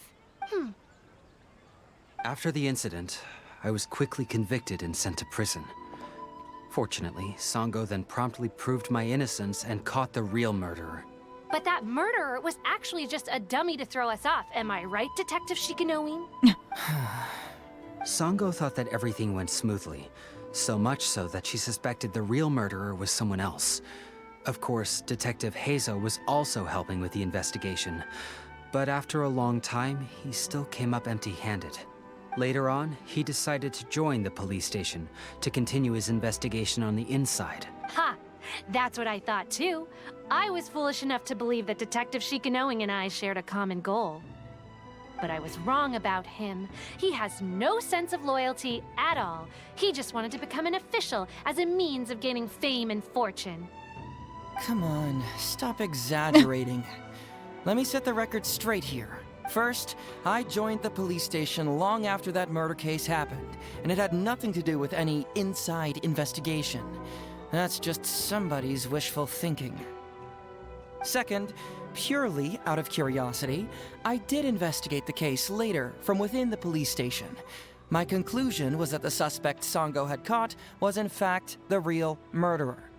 And lastly, when Sango didn't buy my conclusion and asked me to disclose all related case files from the police station, I did exactly as she asked. I didn't hide anything. Was willst du denn in so einem Fall machen? Also wenn er jetzt wirklich nicht lügt und du machst alles und dann traut dir die Person trotzdem nicht. Ja, super. He's lying right through his teeth. That's it. I want this to end once and for all. Since the Traveler's my supervisor today, they have complete access to all the police station's files. If she's willing to help re-examine the case and arrives at the same conclusion that I did, then you won't have to doubt me anymore. Whoa. Whoa. Huh? Unless you don't trust the Traveler. Come on, say it. It's not about whether the Traveler's trustworthy. I'm just wondering if you will interfere somehow. The thought never even crossed my mind. You have to swear that you will not mislead the Traveler by any means, and let her investigate the truth on her own. No problem. Cross my heart, hope to die. Well, Traveler, are you willing to help me with this? Will you agree to re-examine the Ryuji case and find the truth? You can bill me later for however much you'd like as compensation. Okay, Sango! Really? Money is valuable, no doubt. But pursuing the truth is the reason I started this agency. The Ryuji case is the only case I failed to solve. I am willing to give you.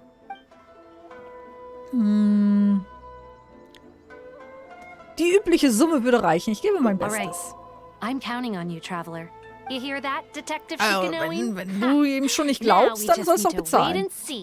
All right, I got it. No need to keep yammering like that. You'll scare the kids next door. Come on, let's go back to the police station. Wenn ich hier den Notar machen soll, dann...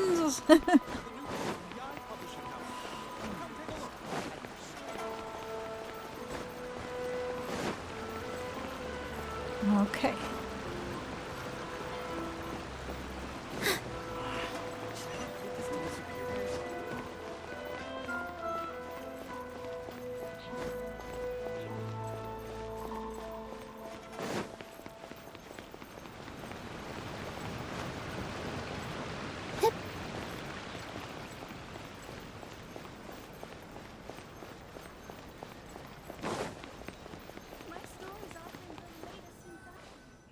All right, hang out here for a sec.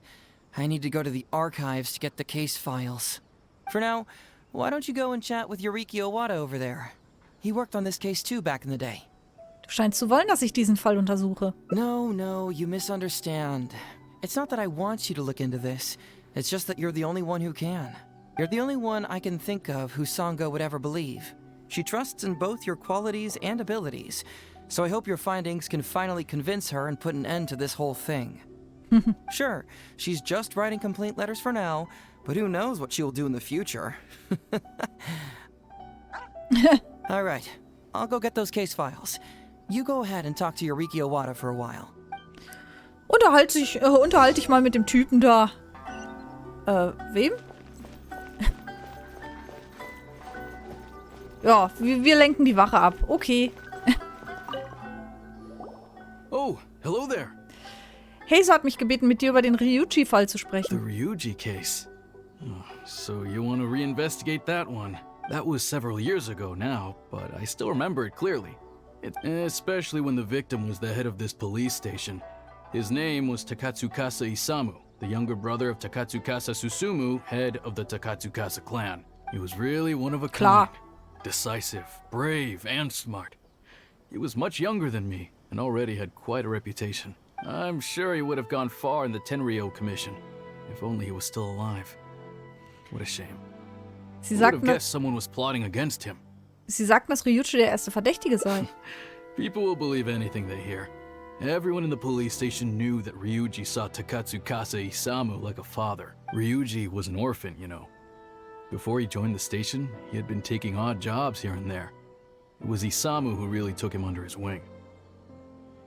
Ryuji was simple and not particularly bright, but he was very loyal to those who treated him well. He's also hardworking. Isamu must have seen these qualities in him and decided to keep Ryuji by his side. Ryuji worked with him for years after that, and was even promoted to be his personal assistant. Do you really think Ryuji would do anything to harm him? So, then why was Ryuji convicted? Even Paimon can tell that's a mistake. Naja, wenn es schon irgendwie Beweise gibt, die in die Richtung deuten. Well, here comes the interesting part of the case. Within a week, and before all the loose ends had even been tied up, Ryuji received his conviction. Moreover, it was signed by Madame Kujo Sara. What?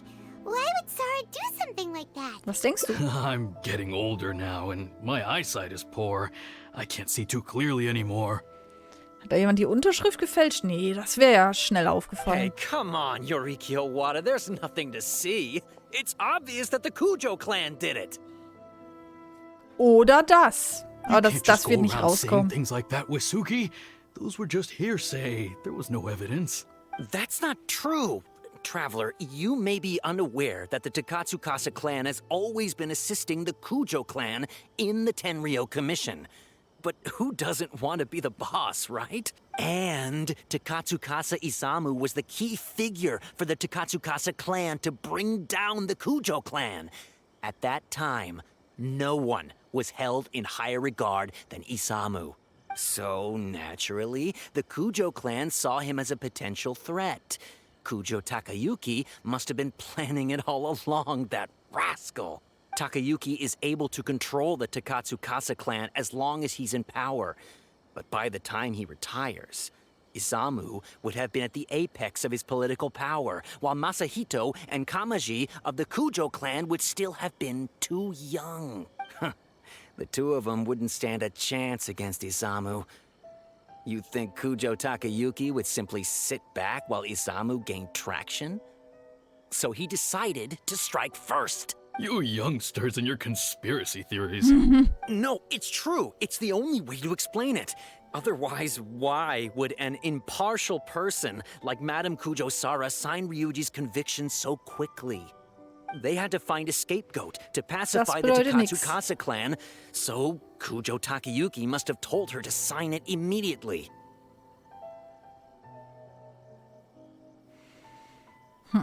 I'm not accusing Madame Kujo Sara of anything, mind you. I respect her very much. But maybe she had no other choice. What do you know? I'm sure Madame Kujo Sara must have had her own reasons. Was ist mit dem wahren Mörder, der später von Sango The gefasst guy was a wurde? forensic expert who worked in the station named Shiroyama. I have to admit, he wasn't easy to track down. That Sango really is something, though. She caught him without even breaking a sweat. It turned out that after poisoning Isamu, Shiroyama secretly took the poison to Ryuji's place in order to frame him. Also haben sie bei Ryuji Gift gefunden, deswegen ging es so schnell, oder? wie? Later on, the poison was also found in the forensic office, but that was already after Shiroyama's death. He confessed everything in a testament. That's right. He hung himself in the forensic office not long after Sango was on his trail. Probably because he knew it was only a matter of time before he would be caught. Also ist er vielleicht auch der Falsche. Of course, he didn't admit whether he had been prompted by Kujo Takayuki. He took the responsibility alone. I bet Kujo Takayuki promised him a sizable compensation. After all, Shiroyama had a family to feed. Das klingt alles sehr fischig. There you go again, pulling conclusions out of thin air. Listen, I can almost guarantee that it was the Takatsukasa clan who invited Sango to investigate. We all knew that Ryuji was just a scapegoat. You think the Takatsukasa clan wouldn't figure that out? So, they were suspicious of the Kujo clan and invited Sango to take the case. However, the Kujo clan were still a step ahead and were able to remove themselves from the situation before the whole thing blew up. They drove Shiroyama to take all the blame as well as his own life. A perfectly clean cut for the Kujo clan. Ich zweifle dran. With Shiroyama dead, there was no one left to testify. Even the Electro Archon herself wouldn't be able to do anything. You make up stuff faster than a politician. It's a wonder nobody's asked you to be an advisor yet. Hey, that's their loss. The whole thing is starting to sound complicated. Hey, I brought the files. I bet you got quite an earful just now, huh? But don't believe everything they say. After all, people can tell you anything. So what really matters is the case files. Everything laid out here is all that the police station has about the case. Please, take a look. Remember, you may find many clues during an investigation, but not all of them are useful. And in some cases, the clues you will find will not only be useless, but downright misleading. Also, if a clue cannot corroborate anything on its own, you can always compare it with other clues, and maybe then you'll find what you're looking for. Okay, was kommt jetzt? Okay, that should just about do it. Hold on. What actually counts as a result? Usually, you need to find two things from these clues: a proven motive and proven means. Once you can confirm these two things, the criminal can be proven guilty. Okay, verstanden. All right, you can go ahead and get started now. Und jetzt?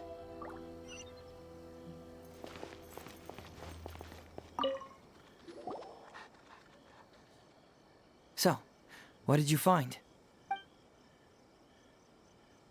Ich schaue mir die Akten nochmal an. Let me know once you've made some. Okay, wo sind denn die Akten? Es wäre hilfreich zu wissen, wo die Akten sind. Ach, da sind die Akten. Okay. Autopsiebericht von Takatsukasa Isamu. Der verstorbene Takatsukasa Isamu, Alter 41, Beruf Polizeichef. Zum Zeitpunkt des Todes war die Kleidung intakt. Es gab kein Trauma auf der Körperoberfläche, kein Anzeichen von Kämpfen. Der Hals hatte Blutandrang und war geschwollen, was durch Erkältung zu seinen Lebzeiten verursacht wurde. Es gab lokale Geschwüre im Magen und Darm, die durch eine Art von Gift verursacht wurden. Das Gift wurde im Magen- und Darminhalt gefunden. Magen- und Darminhalt, unverdauter weicher Reis. Eine kleine Menge an Fischleberpastete blieb zurück. Hauptbestandteil ist ein hochkonzentrierter Fischleberextrakt, ein wertvolles Nahrungsergänzungsmittel. Eine kleine Menge an Erkältungsabkochung blieb zurück, die eine große Menge an sauren Frucht- und Gemüseextrakten enthält. Es handelt sich um ein spezielles Medikament, das von der Gerichtsmedizin hergestellt wurde. Es wurde eine kleine Menge neuartiger Giftrückstände gefunden. Nach der Extraktion und der Analyse wurde es herausgestellt, dass das Gift genau dasselbe ist, das bei Ryuji und Shiroyama zu Hause gefunden wurde. Todesursache Bauchschleimhautläsionen sowie Atem- und Kreislaufversagen durch neuartiges Gift. Yikes! He ate all kinds of stuff. Okay. Ryujis Geständnis. Bist du deppert? Ja. Eine Woche vor dem Vorfall erkrankte Herr Takatsukasa Isamu an einer Erkältung und verlor seinen Appetit. Das passt aber nicht dazu, dass er jetzt so viel gegessen hat. Er hat nur etwas weichen Reis gegessen und seit langer Zeit eine spezielle Erkältungsabkochung getrunken. Am Abend vor dem Vorfall ging es dem Chef wegen der Erkältung immer noch nicht besser. Trotzdem beschäftigte er sich weiter mit der Arbeit. Ich machte mir Sorgen um seine Gesundheit. Ich bat Dr. Shiroyama um Ratschläge für Nahrungsergänzungsmittel, als er die Abkochung mitbrachte. Dr. Shiroyama schlug mir eine Fischleberpastete vor und sagte, dass sie die körperlichen Abwehrkräfte verbessern könne. Ich ging also zur Gerichtsmedizin, um etwas davon für den Chef zu holen. Aber nächsten Tag, Herr Takatsukasa war so nett zu mir. Ich schwöre, ich habe ihm nie so etwas angetan. Come to think of it, Shiroyama was a forensic doctor. He could easily pull off something like this. Klingt zumindest sehr danach, ja. Shiroyamas Abschiedsbrief. Okay, das ist interessant. Takatsukasa Isamu wurde von mir tödlich vergiftet. Ich habe Gift in seine Erkältungsabkochung eingemischt. Dieser Typ ist nach außen hin tugendhaft, aber insgesamt wies er mich an, ein neuartiges Gift für ihn zu finden, um heimlich diejenigen loszuwerden, die sich ihm widersetzen. Okay, es gab einen Anstifter. Er drohte mir auch mit falschen Anschuldigungen, mich ins Gefängnis zu schicken, wenn ich seine Wünsche nicht erfüllte. Er erpresste mich sogar durch Bedrohung von meiner Familie. Ich hatte keine andere Wahl, als sie mit einem von den internationalen Handelsvereinigungen gekauften neuartigen Gift zu vergiften. Ach so, nee, der Tote hat ihn bedroht, da wie. Um mich selbst zu schützen, habe ich danach meinen Kollegen Ryuichi die Schuld zugeschoben. Jetzt ist es nur eine Frage der Zeit, bis dieser Detektiv alles herausfindet. Ich weiß, dass ich einen großen Fehler gemacht habe und ich kann die Konsequenzen nicht vermeiden. Ich muss also sterben. Ich bitte nur, dass alles keine Auswirkungen auf meine Familie haben wird. This is the key to proving that Shiroyama was the murderer, right? That is, if he was telling the truth, of course. Moment, nochmal. Sie wurde von mir tödlich vergiftet. Dieser Typ ist wies er mich an, neues Gift für ihn zu finden, um heimlich diejenigen loszuwerden, die sich ihm widersetzten. Also der wollte vergiften. Okay. Okay, Takatsukasa Isamus Nachricht. Nach einem Vergleich der Handschrift auf den Zettelchen mit Shiroyamas Abschiedsbrief stellte sich heraus, dass das Zettelchen von dem verstorbenen Takatsukasa Isamu hinterlassen worden war. Shiroyama, ich habe dich lange nicht gesehen. Was ist mit den Dingen, die ich brauche?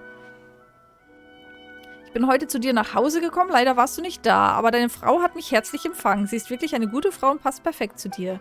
Das Kind von euch ist jetzt 4 oder 5 Monate alt, richtig? Es ist ungefähr so alt wie mein Kind. Was für ein Zufall. Ich bin extra zurückgegangen, um ein paar Nahrungsergänzungsmittel zu holen. Ich habe sie selbst damit gefüttert. Sie war sehr dankbar. Wen? Willst du mir auch danken? Dann lass mich nicht zu lange warten. Takatsukasa Isamu seems like a thoughtful person. But something about the tone sounds weird. Wen wollte er damit füttern? Und vor allem dann hat er wirklich von Nahrungsergänzungsmitteln gesprochen oder von Gift, weil er hat ja angeblich Gift geordert. Urteilsbrief des verdächtigen Shiroyama. Verdächtiger Shiroyama, Alter 22, Beruf Gerichtsmediziner in der Polizei, Verhältnis zu dem verstorbenen Takatsukasa Isamu, Untergebener. Wegen des Konflikts mit seinem Chef Takatsukasa Isamu bei der Arbeit ärgerte er sich, kaufte heimlich eine Flasche Spezialgift. Er verübte den Mord aus Hass.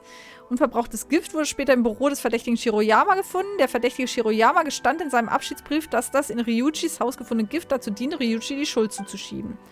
Der verdächtigte Shiroyama ermordete böswillig das Opfer. Er wird zum Tode verurteilt. Weil er aus Angst vor Strafe Selbstmord begangen hat, konnte die Strafe nicht vollstreckt werden. Dieses Urteil wird in den Akten eingetragen.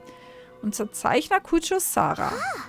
So Shiroyama's conviction Aha. was also signed by Kujo Sara, just like Ryuji's. Aha. Urteilsbrief des verdächtigen Ryuichi. Verdächtiger Ryuichi, Alter 20, Beruf Doshin in der Polizei, Verhältnis zu dem verstorbenen Takatsukasa Isamu, Untergebener. Wegen des Konflikts mit seinem Chef Takatsukasa Isamu bei der Arbeit ärgerte er sich und kaufte heimlich eine Flasche Spezialgift. Er verübte den Mord aus Hass. Unverbrauchtes Gift wurde später im Haus des verdächtigen Ryuichi gefunden. Der verdächtige Ryuichi ermordete böswillig das Opfer. Ryuichi wird bis zu weiteren Urteilen vorübergehend inhaftiert. Dieses Urteil wird in die Akten eingetragen. Unterzeichner Kujo Sara. Wow. Ryuji's conviction really was signed by Kujo Sara. But now we know she had it wrong. Das dürfte jetzt falsch sein, genau. Giftuntersuchungsbericht. Die Analyse des Giftes, das Takatsukasa Isamus Tod verursacht hat, ist wie folgt. Geruch und geschmacklos, chemisch stabil, wasserlöslich. Unlöslich in anderen Substanzen. Eigenschaften von synthetischen Giften. Weißes, cremeartiges Pulver im Normalzustand. Vorläufiger Name raureif. Nur wasserlöslich. Die Polizei hat die Rechnungsbücher aller Handelskammern in der Region überprüft und keine Umlaufnachweise für solche Artikel gefunden. A synthetic toxin? What's that? Völlig leer. Einige Seiten schienen abgerissen zu sein. Forschungsprotokoll der Gerichtsmedizin. That's weird. There's nothing here. This must be some of the false information that Heizou told us to look out for. So, jetzt gucken wir nochmal, was hatte der im Magen? Kleidung intakt, hatte Blutandrang und war geschwollen, was zur Erkältung zu seinen Lebzeiten verursacht wurde. Es gab lokale Geschwüre im Magen und Darm, die durch eine Art von Gift verursacht wurden. Das Gift wurde im Magen- und Darminhalt gefunden. Magen- und Darminhalt, unverdauter weicher Reis, eine kleine Menge an Fischleberpastete blieb zurück. Hauptbestandteil ist ein hochkonzentrierter Fischleberextrakt, ein wertvolles Nahrungsergänzungsmittel. Eine kleine Menge an Erkältungsabkochung blieb zurück, die eine große Menge an sauren Frucht- und Gemüseextrakten enthält. Es handelt sich um ein spezielles Medikament, das von der Gerichtsmedizin hergestellt wurde. Es wurde eine kleine Menge neuartiger Giftrückstände gefunden. Naja gut, das wird irgendwo eingerührt worden sein. Irgendwas was mit Wasser. Ist geruchs- und geschmackslos. Yikes. Also ich glaube, der hat das Gift zumindest irgendwie bestellt oder so. Bei Shiroyama. Und hat wahrscheinlich auch irgendwie gedroht.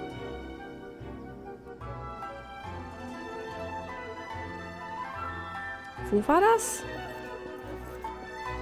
Takatsukasa Isamus Nachricht, genau. Nach einem Vergleich der Handschrift von Shiroyamas Abschied stellt sich heraus, dass das Zettelchen von dem verstorbenen Takatsukasa Isamu hinterlassen worden war. Shiroyama, ich habe dich lange nicht gesehen. Was ist mit den Dingen, die ich brauche? Ich bin heute zu dir nach Hause gekommen. Ja, das ist dann eher eine Drohung, so mafiamäßig. Leider warst du nicht da, aber deine Frau hat mich herzlich empfangen. Sie ist wirklich eine gute Frau und passt perfekt zu dir. Ja, pass auf, dass ihr nichts passiert. Das Kind von euch ist jetzt 4 oder 5 Monate alt, richtig? Es ist ungefähr so alt wie mein Kind. Was für ein Zufall. Ich bin extra zurückgegangen, um ein paar Nahrungsergänzungsmittel zu holen. Ich habe sie selbst damit gefüttert. Sie war sehr dankbar.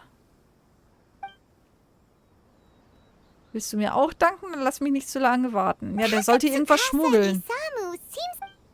Der sollte irgendwas schmuggeln. Okay. So, what did you find? Ich habe schon mein Fazit. Really? You found the criminal's motive and means that quickly? Awesome. All right, let's talk about the motive first. Erpressung. What clue reveals the criminal's motive? Shiroyamas Apfel und Takatsukasa Isamus Nachricht. Genau. Excellent work. According to the victim's message, the two had deep conflicts. Although we cannot confirm whether the poison had been requested by the victim or not, it is true that Isamu used Shiroyama's family to blackmail him. Such circumstances could be enough motive for Shiroyama to commit the crime. But wasn't Takatsukasa Isamu good to Shiroyama? He even went to Shiroyama's house to bring health supplements. Ach, Paimon, du hast einfach kein Gefühl für sowas. But maybe he didn't really bring health supplements. Maybe it was something bad. Is that what you think, Paimon? Well, we later found out that what Takatsukasa Isamu sent to Shiroyama's house was indeed health supplements. Aber er hat ihm schon gedroht. Und er hat halt gesagt, hier, ich komme so weit, dass ich deinem Kind was füttern kann. Ne? But if you consider the circumstances, what he sent wasn't important. Genau. What was important is that sending the supplements was actually a dangerous signal. Genau, er hat ihm quasi angedeutet, ich kann deinem Kind auch was anderes füttern. Isamu was essentially implying, I can put anything Oder in deine your Frau. wife's supplements at any time. If you really care about her safety, then get me what I want. So scary. Your assumption sounds like a real threat. You don't really catch criminals by standing in the light, do you? Basically, these two clues work to verify each other, and the murderer's motive is confirmed. Now, all that's left is the means of the crime. Gut, die Reihenfolge ist jetzt... Next, which clue confirms the criminal's means? So, what did you find? Have you come to a conclusion?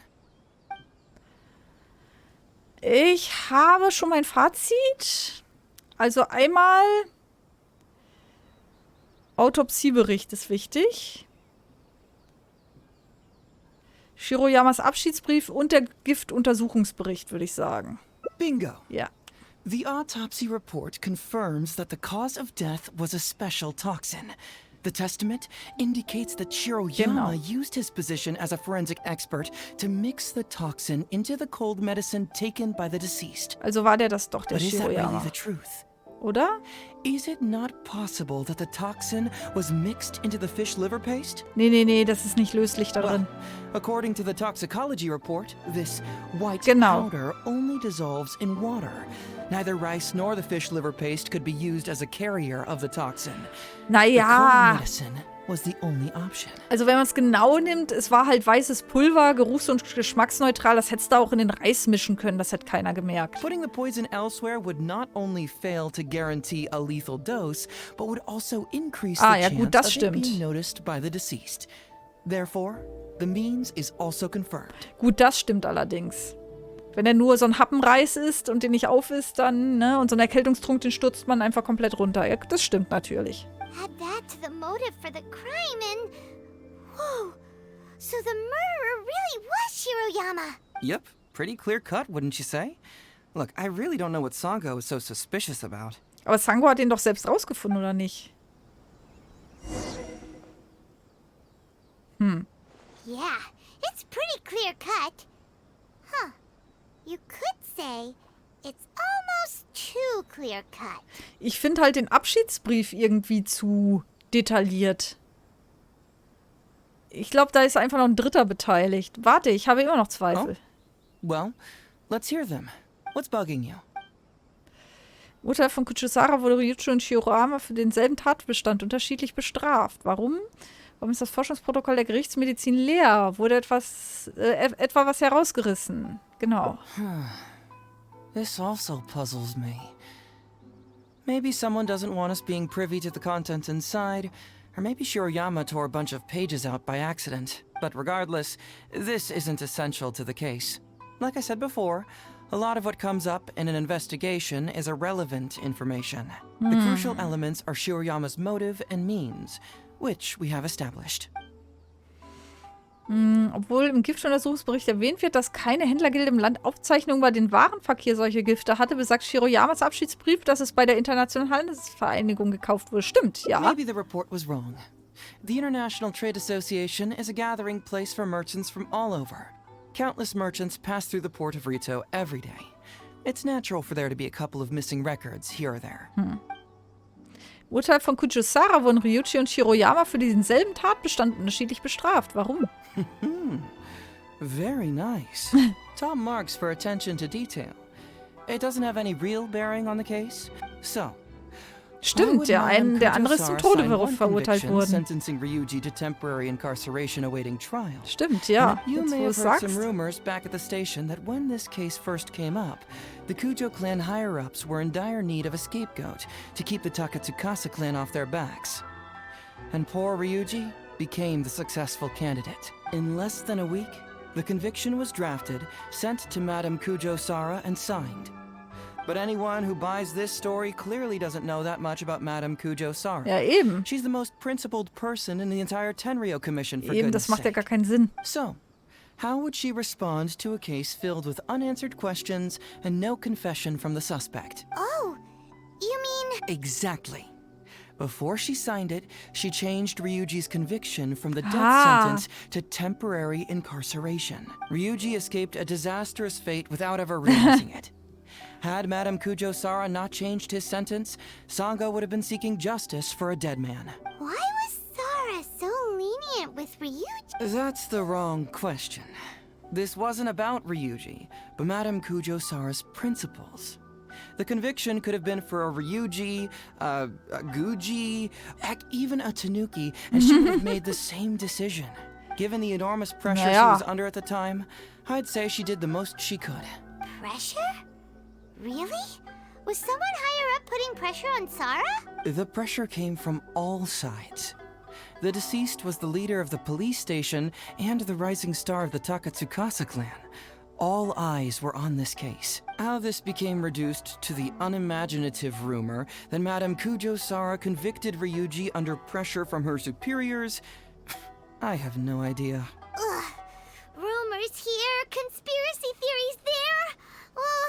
Lies at every turn! Fortunately, Madame Kujo Sara works in an open and transparent manner, and pays no heed to rumors like this. Woher weißt du das? Just because she has never publicly clarified the truth doesn't mean she was hiding anything.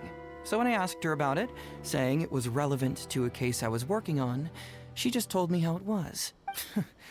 Believe me, in this case, more than any other, I have checked every last detail. Well, I've answered all your lingering questions, and you've checked all the material the police station has, so what do you think? Case closed? Naja, wir könnten noch mehr untersuchen. Paimon still feels like something doesn't add up. But then again, Heizou did give us all the files the Das police wurde in der Polizei vertuscht. Ugh, this is annoying. Dieser Fall, Informationen der Polizei. Ich glaube, ich weiß, was nicht stimmt. I don't follow. Am Anfang hast du Sango in der Datei gesagt, alle Informationen, die der Polizei vorliegen, wurden bereits offengelegt. Vielleicht hat der Polizei keine Infos gegeben. Als wir in die Akten eingesehen haben, hast du uns gesagt, alle Informationen, die der Polizei vorliegen, sind hier. Erst eben gerade hast du mich wieder daran erinnert und mir gesagt, alle Informationen, die der Polizei vorliegen, wurden bereits untersucht. Right. Why do you keep emphasizing police station every single time? You tell me. Why do I keep emphasizing police station? Weil er noch every andere time? Akten hat. Du willst mich darauf hinweisen, dass es noch Informationen gibt, die der Polizei nicht vorliegen. So we're finally here, huh? I was starting to think our investigation was about to end a little early. That would have been a real shame. Man alive, you finally saw through my little game. You're absolutely right. There is other information that the police station doesn't have. Reason being? It's my own evidence. And this evidence should help answer a couple of your questions more clearly. Ey, du Sauigel, dann hat die Sango ja recht gehabt. Why was the research log from the Office of Forensic Science blank? And where did the white powder come from? Aha! Paimon knew you were keeping secrets. Don't you have secrets too? No. Nein. Definitely not. Nein. Let's talk somewhere else. This isn't the best place for this discussion. Ich bin ein Meisterdetektiv. Eine Errungenschaft. Aha. Analysiere die Motive und Fakten zur Tat mit einem Versuch richtig. Ha! Meisterdetektiv. Aber sowas von. Ach, komme ich hier nicht durch. Mist. Ey! Müll in die Weg gestellt.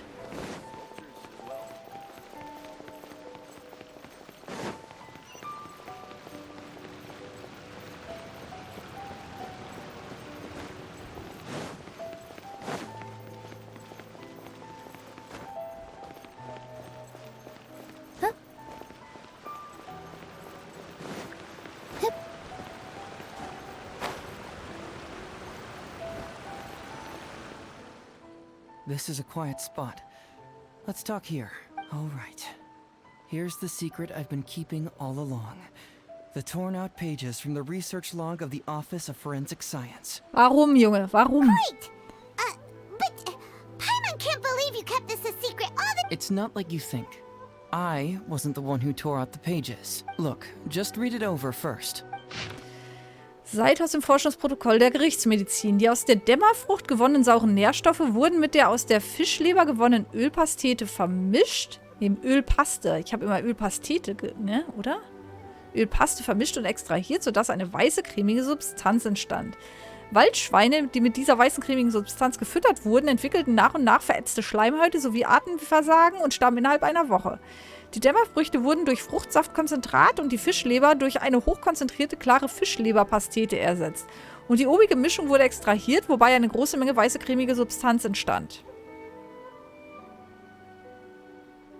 Fischleberpaste. Ich habe immer Pastete gesagt, ne? Fischleberpaste. Nachdem die Waldschweine mit dieser Dosis gefüttert wurden, starben sie innerhalb weniger Stunden. Eine detaillierte Analyse der tödlichen Dosis ist auf der letzten Seite beigefügt. Forscher Shiroyama.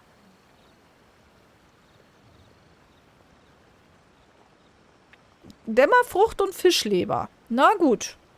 Tödliches Gift. Do you see now? The method used by the perpetrator to commit his crime wasn't by putting the white powder in the cold medicine, sondern ihm die beiden Lebensmittel gleichzeitig zu geben. Der Raureif wurde aus der Erkältungsabkochung und der Fischleberpastete gemacht. That's correct. The white powder was Shiroyama's invention. As a forensic doctor, he provided a special cold medicine for Takatsukasa Isamu. The autopsy report showed that this medicine contained a high volume of acidic fruit and vegetable extracts. Then, he tricked Ryuji into sending fish liver paste to Takatsukasa Isamu. When the two substances were taken together, a toxic dose of the substance formed in his body. This is the real modus operandi. Oh, that's awful. One was medicine, and the other was an expensive nutritional supplement. Both completely harmless. True, both are harmless on their own, but when combined, poof, that's it. Wie kann man harmlos mit wertvoll übersetzen? Wahrscheinlich aus dem Chinesischen raus irgendwas, was beides bedeuten könnte. Warum hat Shiroyama das nicht in seinem Abschiedsbrief gestanden? Er hätte es doch nicht nötig, das zu verheimlichen. It was not him who wanted to hide it, but the person pulling the strings behind him. Aha. You mean there was someone Doch ein else Drahtzieher. pulling the strings? Aren't you curious where I found these pages from the research log? It was in Kujo Takayuki's secret warehouse. After I found the missing pages, I did some digging around and found out that Shiroyama had worked for Kujo Takayuki. The Kujo clan secretly provided Shiroyama with funds to study forensic science. Of course, I had only learned all of this after the Vision Hunt decree came to an end. Kujo Takayuki had lost his grip on power, and the Tenryou Commission was undergoing a general reshuffle. To avoid coming under suspicion, Madame Kujo Sara put me in charge of building a case against Kujo Takayuki. Um Verdacht zu vermeiden, arrangierte Kujo Sara, dass ich mich für die Beweissammlung für die Ermittlung gegen Kujo Takayuki verantwortete. I Ach so. found a huge stash of fish liver paste in his secret warehouse. Nothing hugely incriminating about that, of course, but I still took the trouble to open each and every Ach du package Schande. until finally I had to concede that this really was just a huge stash of fish liver paste. But then, underneath the floor tiles where the fish liver paste was stacked, I found a secret compartment with this torn-off research report lying inside. Was ist denn das für ein dummer Verbrecher? Ein Blatt Papier verstecken. Ey, einmal anzünden und gut ist. So it was him who wanted to frame Ryuji all along. What a nasty piece of work. Let's review the whole case from the top. First, Takatsukasa Isamu, for whatever reason, noticed Shiroyama's talent as a forensic doctor and asked him to develop a special poison on his behalf. But Shiroyama was already working for the Kujo clan, so he refused. Takatsukasa Isamu wasn't about to take no for an answer, and that's where things took a dark turn. He twisted Shiroyama's arm by making a veiled threat to harm his family. When Takayuki learned what was happening, he instructed Shiroyama to pretend to cooperate with Takatsukasa Isamu, then kill the latter with the white powder once it was fully developed. Meanwhile, Ryuji's only role in this case was to deliver the fish liver paste to Takatsukasa Isamu on Shiroyama's orders. After the incident, Kujo Takayuki hoped to make Ryuji the fall guy, until the death sentence was stalled when it reached Madame Kujo Sara. In the meantime, Sango had begun her own investigation.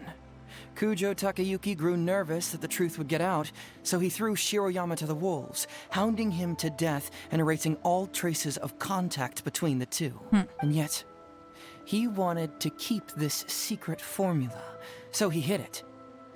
Greedy guy, that Takayuki.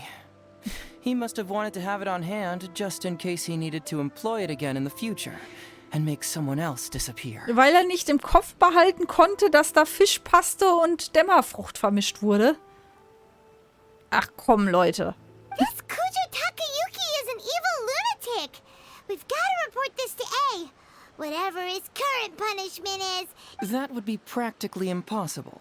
One research log found in his warehouse doesn't prove anything. Besides, Ryuji directly contributed to Takatsukasa Isamu's death by delivering the fish liver paste to him.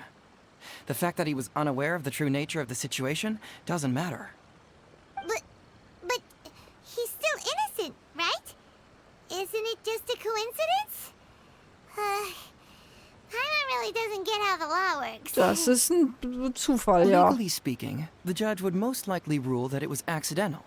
But in practice, Ryuji may still have to end up shouldering some responsibility. Nee. So basically, you've been hiding the truth all this time. Ah ja gut, dass Ryuji sich nicht schuldig fühlt. Ja, das kann man machen.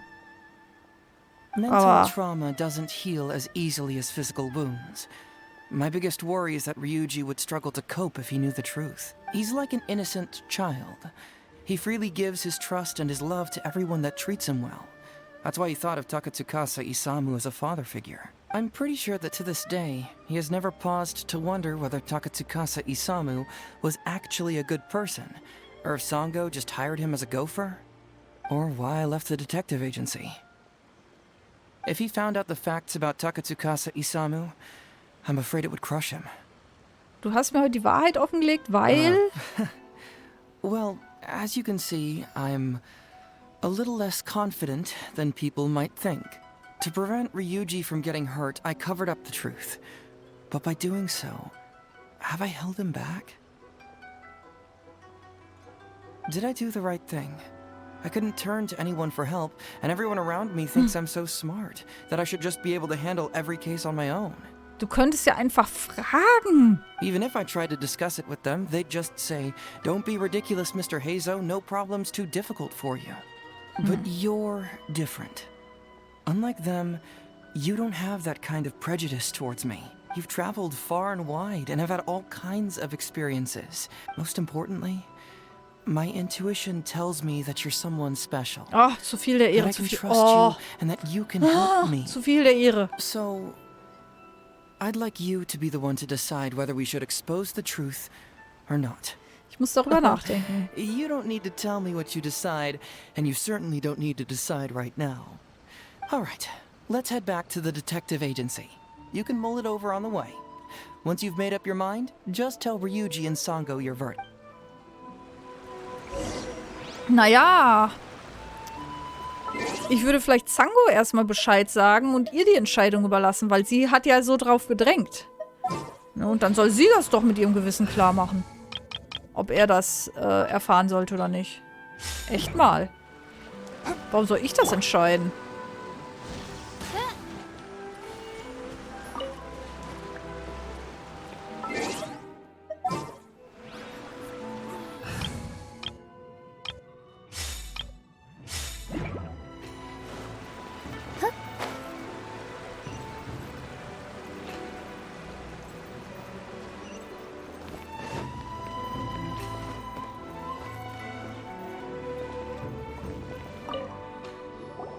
Hey, Traveler. Hey, Detective Heizou. You're back already, huh? I bet you're tired. Well, I just bought some tonkatsu. Care to join me? We'd love to. But wouldn't you like to hear the results of our investigation first? No matter what you were able to find, it's all in the past and won't ever change. So I think we'd better chow down first. Besides, if Sango's not happy with the results, we might not have anything to eat later. Come on, Ryuji, pipe down. Let's hear the Traveler's conclusion first. Okay then. Over to you, Heizou and Traveler. Don't worry, just tell us your findings. Everyone trusts you, as do I.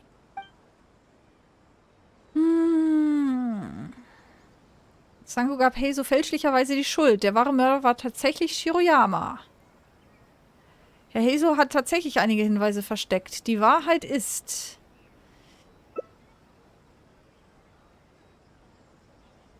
But how? How could this be? Huh. So, that's what really happened? Ryuji, I know it's hard to accept, but... Wait a minute. Sorry, I have quite the stomach ache. Sango, can I take the day off? Sure, of course. Take the week if you need it. Panisch, ach Gottchen. Oh, Paimon hopes Ryuji will be okay. Ganz so heftig habe ich die Reaktion jetzt nicht erwartet, aber er muss es halt wissen. To turn out like this. Just give him some time to himself. I think he'll eventually come to accept it. I'm still a little worried, though. What if he doesn't come to work tomorrow? Then we'll go to him. Don't you worry about that, Sango. You need some time to process all of this, too. Okay, warte bis zum nächsten Morgen, 8 bis 12. Eieiei, das ist aber... Ich dachte jetzt, das wird gar nicht so lange gehen jetzt noch. Aber ich habe gedacht, so eine halbe Stunde, dann sind wir durch. Jetzt ist das schon bald eine Dreiviertelstunde. Fast eine Stunde, ne? Mal Dreiviertelstunde. Wieso geht das alles so lange hier? Ich dachte, wenn ich möglichst weit hinten im Zweig loslege,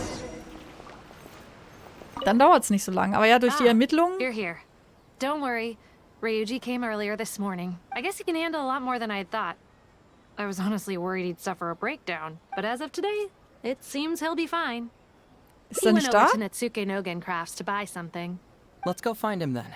Before you go, Heizou, I kind of understand now what you meant when you left. Oh, really?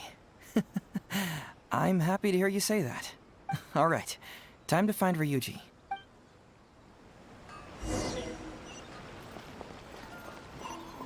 Wo müssen wir hin? Okay. Das ist sehr weit. Sollten wir teleportieren? Wäre vielleicht besser.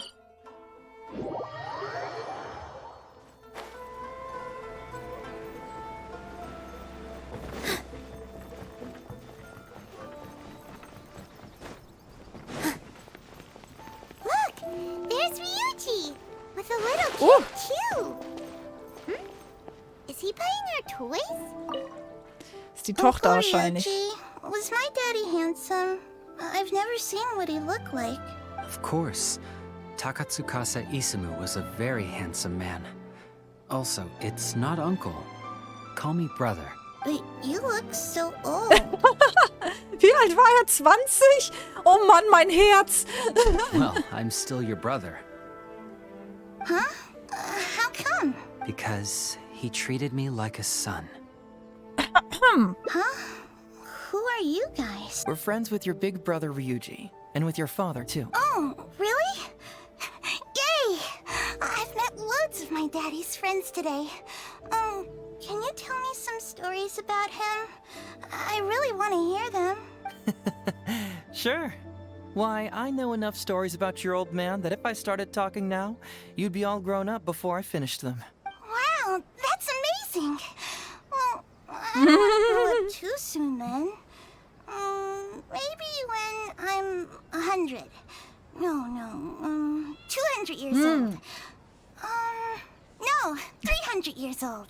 Yep, I'm gonna wait until I'm 300 Ja, years old genau. before I become a grown-up. Ach, wie süß.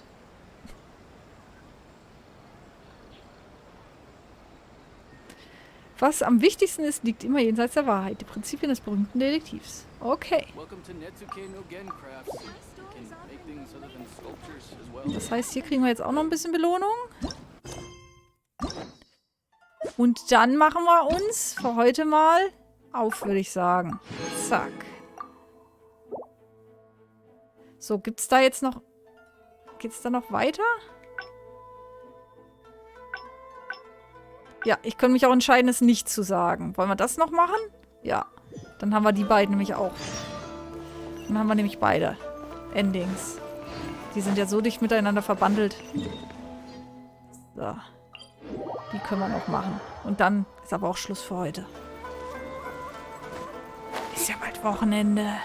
Aber trotzdem. Ich hatte eine anstrengende Woche. So. Hey, traveler, you're back already. We'd love No matter what you were able to find, it's all in the past and won't ever change. So I think we'd better kann's nicht chow down überspringen. first. Besides, Okay. if Come on, Ryuji, pipe down. Let's hear the Ich track. kann es teilweise nicht überspringen. Krass. Sango gab Heizou fälschlicherweise die Schuld. Der wahre Mörder war tatsächlich Shiroyama. well, what do you know? I suspected that was the case. Please rest in peace, Master Takatsukasa. No. Impossible. Traveler, are you sure you checked every last file? Carefully? Vertrau mir, ich habe es getan. Ugh. No, you little... Shikanoin Heizou. You didn't pull any shenanigans on the traveler, did you? Sango, no accusations without evidence, remember? The truth is out and the case is closed, Sango. Please don't send any more of your harassment letters to the Tenryo Commission. Well, I really owe it to you, traveler. I'll be sure to properly thank you later. Until then, see ya. Hey, you're not going anywhere. Okay.